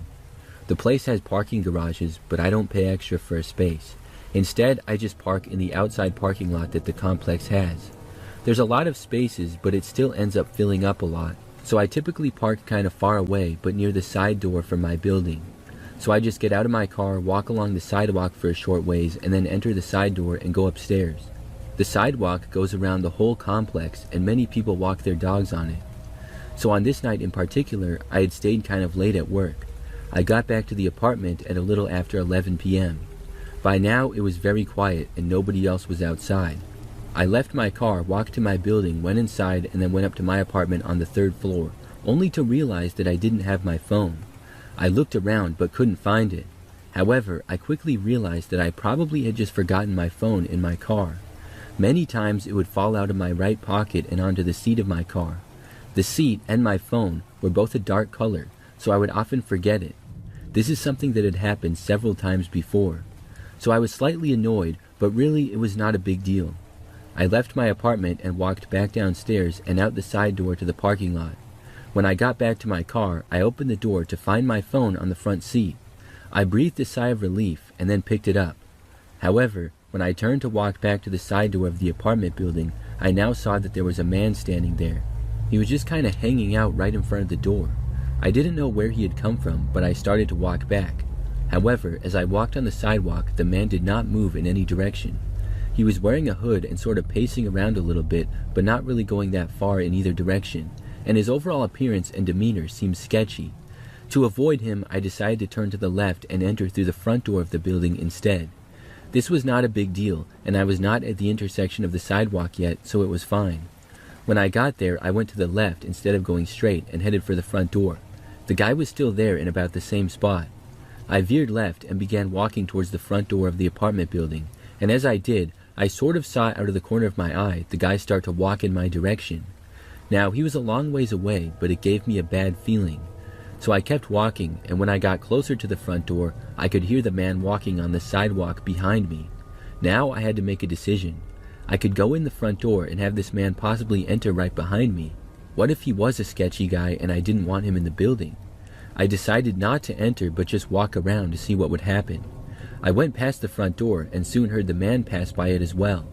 Then I walked along the front of my building. This would connect with another sidewalk going around the whole complex. As I walked down that, the man trailed me at probably 40 feet behind. At one point, I went down this sidewalk that just kind of looped back to the original one. It was a test to see if the guy was following me or not. When I did, he did the same thing. Now I was really creeped out.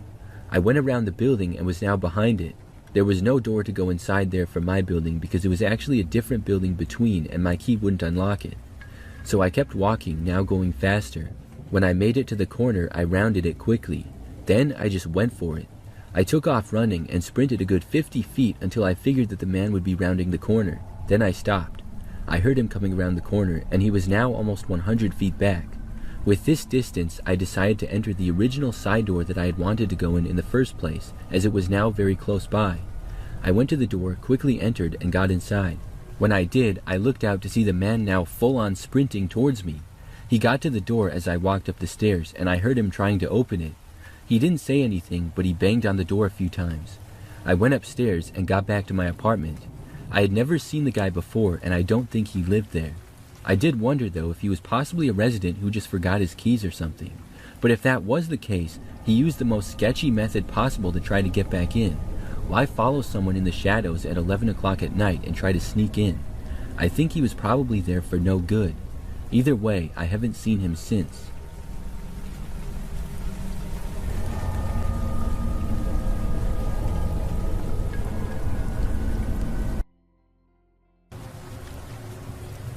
This happened almost a year ago now.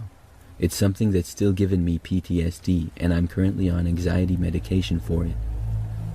I grew up in a small town. I was determined to get out of there from a young age. At age 15, I started working at one of the 2 local pizza places. By age 16, I was able to afford a car, a beat-up one, but it allowed me to get on the road and make deliveries, which meant more money. I had previously been robbed during a pizza delivery at a Super Bowl party once. I was held at knife point and had to forfeit all my pizza as well as my cash. This oddly enough didn't bug me all that much. I don't know why. To this day, I barely even talk about it, but after that incident, I took to carrying a can of pepper spray. It was late at night, almost closing time one shift, which was 1 a.m. We had gotten a call to deliver 3 pizzas to the next town over, which is a place that is out of our delivery range, but sometimes there were circumstances that would allow us to. The circumstances were that out of all delivery drivers, as well as the assistant manager at the time, there were a few that were peddling drugs. A customer would have to ask for a very specific order, specific sizes, specific toppings, and a certain order. No exceptions. It was a service policy for one of those specific drivers to make this delivery, even if it was outside our range. I was never one of them, but on this night, I was. I knew the trick of the trade, so when I saw the garlic bread bag on top of the more specific pizza orders, I knew it was a drug order. My assistant manager at the time even specifically instructed me to get the envelope from the customer and that he was sure they would tip well. I didn't want to conduct this. My hands were sort of tied though, as the usual drug delivery drivers were already out. I just wanted to finish my shift, so I took off with haste. It took me about 30 minutes to get to the location. It was in a very sparsely populated neighborhood. I went to the door and was greeted by a girl. I went to school with her a while ago, so that put me at ease a little bit. But she had changed a lot. She was pretty at one point and super outgoing. Now she looked like she had developed a drug problem, which isn't incredibly uncommon in my town. She greeted me with a smile and accepted the pizzas. Then, out of the darkness, my arms were restrained behind my back, and mere seconds later I found the barrel of a revolver placed against my head. I instantly pleaded for my life, which seemed to only amuse them. Then the one with the gun demanded my wallet. I saw no point in arguing and told him where he could find it. When I didn't have enough money in it, he demanded my work money. For a little more context, pizza places will typically tell you that their drivers don't carry more than $20 in change. This is a lie. This is mostly said so it doesn't seem like we're carrying more money in case of a robbery situation, but my robbers seem to know this. The guy with the gun hit me in the face when I didn't produce the rest of the money. I usually left this in my car, and he didn't accept my explanation. At that point, I was forced into the house. I screamed for help, but it was accomplishing absolutely nothing. The guy that was holding me threw me on the couch, and the girl had closed the door. I explained to them that I wasn't aware of any policy, and if they had an issue to please take it up with my assistant manager. The guy with the gun, who was clearly under the influence, asked for one driver specifically. He asked why he didn't show up. I told him he was making other deliveries. It took everything in me not to cry at this time. After asking me some other questions that I couldn't answer, he put the gun to my head and pulled the hammer back. He then instructed me to call the other driver and have him present himself. I slowly complied, but instead of grabbing my phone, I grabbed my pepper spray. It felt stupid, but I saw a brief opportunity to get out of there. I elbowed the pistol out of my face and then sprayed the canister onto his. I didn't take any chances. I sprayed him in the eyes, nose, and inside of his mouth. The smell of that stuff still irritates my sinuses when I think about it. Now, I've been in exactly 3 fights in my life before this, and I lost all 3 times. But after spraying him, I hit him in the crotch and then slammed my fist down on his face. We wrestled for the pistol for a few seconds. I managed to get it on the floor and grabbed it away. The other guy took a few steps towards me, but then backed up once he saw I had the gun. Once he saw that I had the gun in my hand, he backed off and asked me to leave. I'm not a violent person in the slightest, but I'll admit I still get joy out of the look on his face when he saw me holding the gun. I was on cloud 9 for a few minutes as I drove away, but once I got a healthy distance from the house, I pulled my car over and had to take a moment to compose myself. I then realized I was still holding the pistol. Upon further observation, I noticed that it only had 1 bullet in it, and it wasn't the chambered one. He could have pulled the trigger about 4 times before I got killed. He probably was going to use that as a tactic to scare me if I didn't do what he wanted. When I got back to the restaurant, my manager and I got into a heated argument over what happened at the delivery. I wasn't having that after what I went through, so I just left the store early. I couldn't really call the cops at all because I had been part of the drug deal and had agreed to do it, so I didn't think that would be smart. When I got home, I told my stepdad about what happened though. He later went to go find my manager about it. I don't know what happened, but when I got to work on Monday, I clocked in with no issues. I worked there for about another month. Then I decided I'd rather work somewhere else where I wasn't treated poorly and putting my life in danger.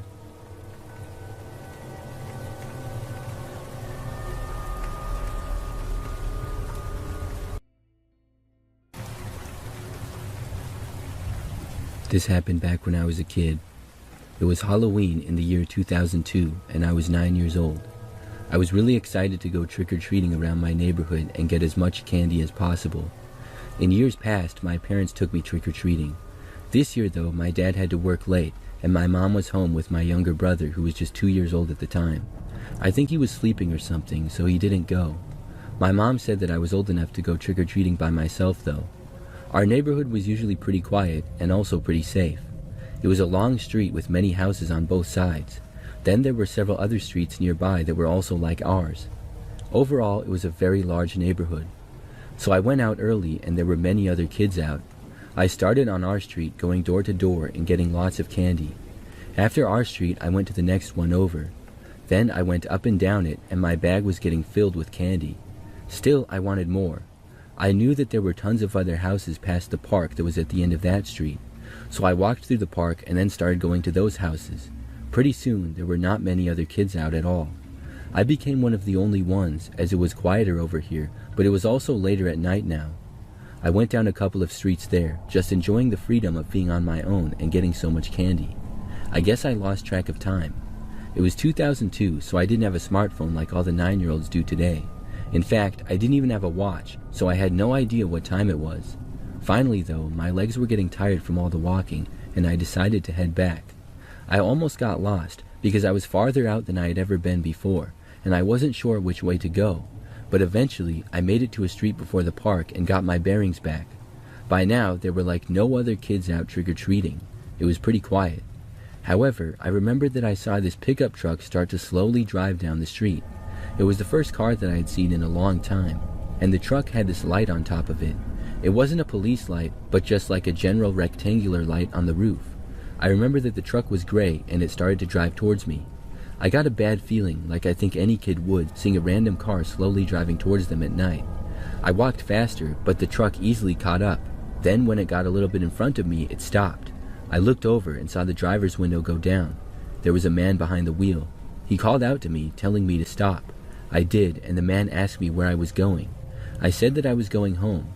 The man said that I was out after curfew and that he would have to drive me home. I was not aware of any curfew laws, but I had also never been out that late before by myself, and I was a 9-year-old kid, so I didn't know that much. But I did know better than to get into a car with a stranger. I told the man that I was sorry and that I lost track of time.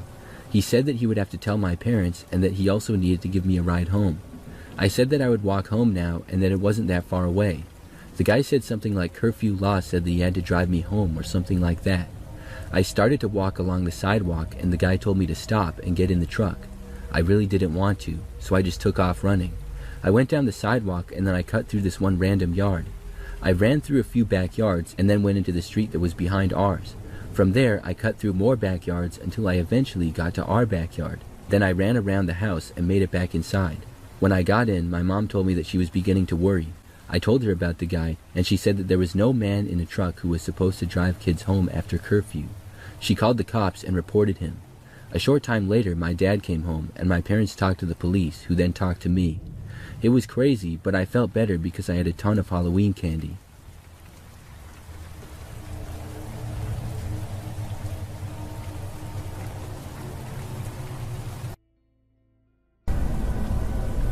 A few years ago, I attended a sports game and ended up forgetting my phone there in the stadium. I just know that when I got back, I couldn't find my phone. I had lost it and didn't have any idea as to where it was at first. Now, to be honest with you, I'm not even 100% sure that I did lose it at the sports game, but that was the only thing that made sense to me. I know I had it at the game, and when I got back, I did not. I don't recall using it at all on the way home. So I live in an apartment and live by myself. It's maybe 15 minutes from the sports stadium where the game was. After losing my phone, I was devastated. However, I figured that there was nothing that I could do. I actually called the sports stadium, and they do have a lost and found there. However, after describing the phone and where I was sitting, they said they unfortunately did not have it. The next morning, I was lost without my phone. Like most people, I use it every day for almost everything.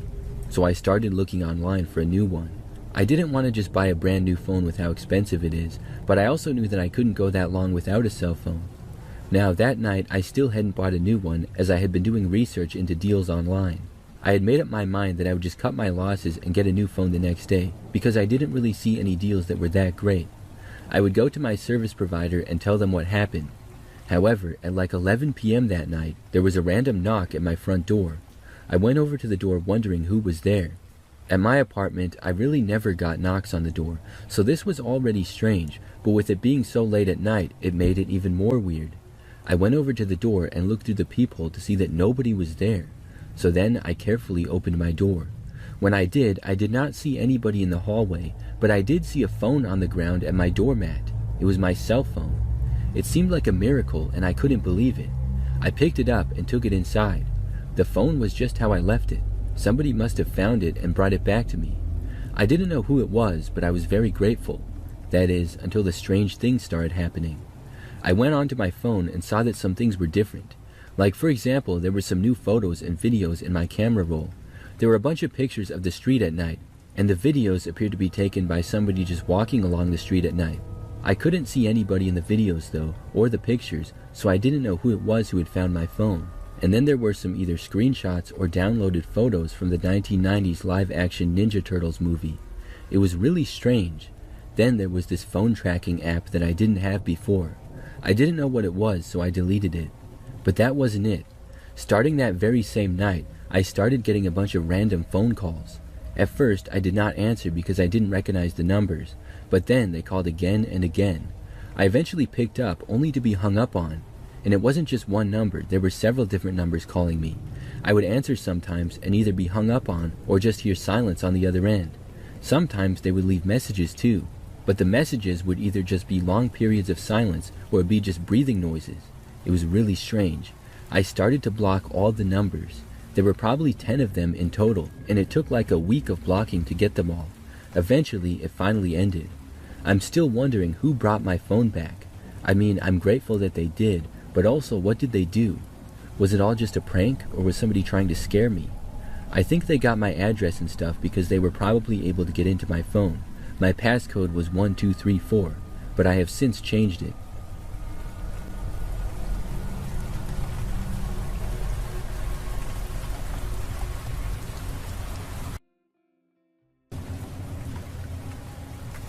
This story happened within my first few months at my current job.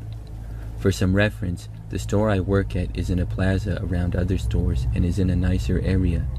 We still get sketchy customers from time to time, but it's much less frequent than when I worked at Walmart. Anyways, that night I was working in the cosmetics section and I made my way up front to get reshop, items that people discarded throughout the store or didn't want to get at the registers to go put out in my section. The store was relatively quiet and slow since it was close to closing. Upon reaching the customer service desk where reshop was held, I saw this woman standing there dressed in a thick coat and looking rather fidgety. It was a colder season, so coats were common for people to wear, and I wasn't super thrown off. She could have been antsy because she had been waiting for a while. I asked her, "Hey, is everything okay? Can I help you with anything?" She looked up at me and kind of narrowed her eyes. She said, "I'm waiting on a manager. Are you a manager?" I told her no, and she just kind of huffed and then asked when they would get there. I told her I'm not sure. There's one manager in the store and he's probably in the middle of one of his closing duties. She huffed again and just turned to face the store. At that point, I just thought that she was a regular Karen. I again asked her if there was anything I could help her with in the meantime. She just shook her head and I left her alone. I was debating on waiting with her until a manager got there. But even though it was slow, I still had some work to do, and I figured that he would be there soon enough.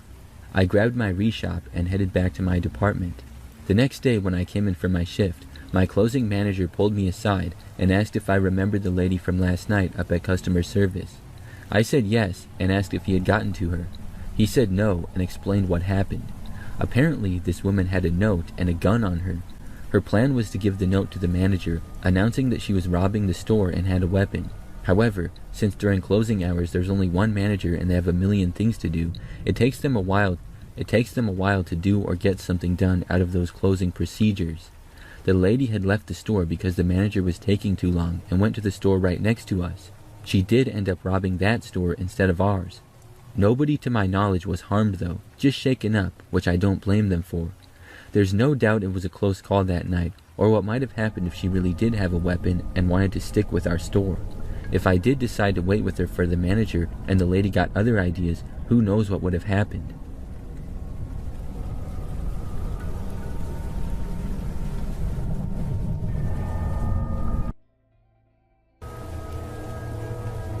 Around a year ago, this girl at my work expressed she had feelings for me. I was planning on moving away for the school term, and I said now wasn't the best time for me as I was moving soon. She understood, took it well, and honestly, things really weren't that awkward at work. Fast forward a little bit now. I started noticing that she would always be at work when I was, and later heard from 2 coworkers that she was purposely picking up shifts, coming into work early, or even coming to buy something specifically to see me. I didn't think much of it, as that's not solid enough reasons to report someone, and I didn't think it was weird yet. However, the time I started getting weirded out by her was when she would finish her shift and sit in the parking lot for an hour, but would leave when I did, or she would move her car next to mine while on her break. She would get an iced coffee when I was working, and then would sit in the parking lot drinking it for around 30 minutes to an hour. I also started to notice a serious repeat of when I was working, she would either pick up a shift while I was there or come by. Regardless, I was starting to get the suspicion that she knew my schedule, because sometimes I'd work at a different McDonald's in town, and she would coincidentally come by during my shift. When I started putting things together, I started keeping my distance from her at work, which resulted in her texting me, asking if she had done something wrong. Because I didn't respond within the first 2 hours of her text, she started sending more messages, saying that she was going to block me because I hadn't responded yet. I told her that I had a suspicion that all those coincidences from earlier at work were her plan to see me. She denied it, of course, but I had no reason not to believe her.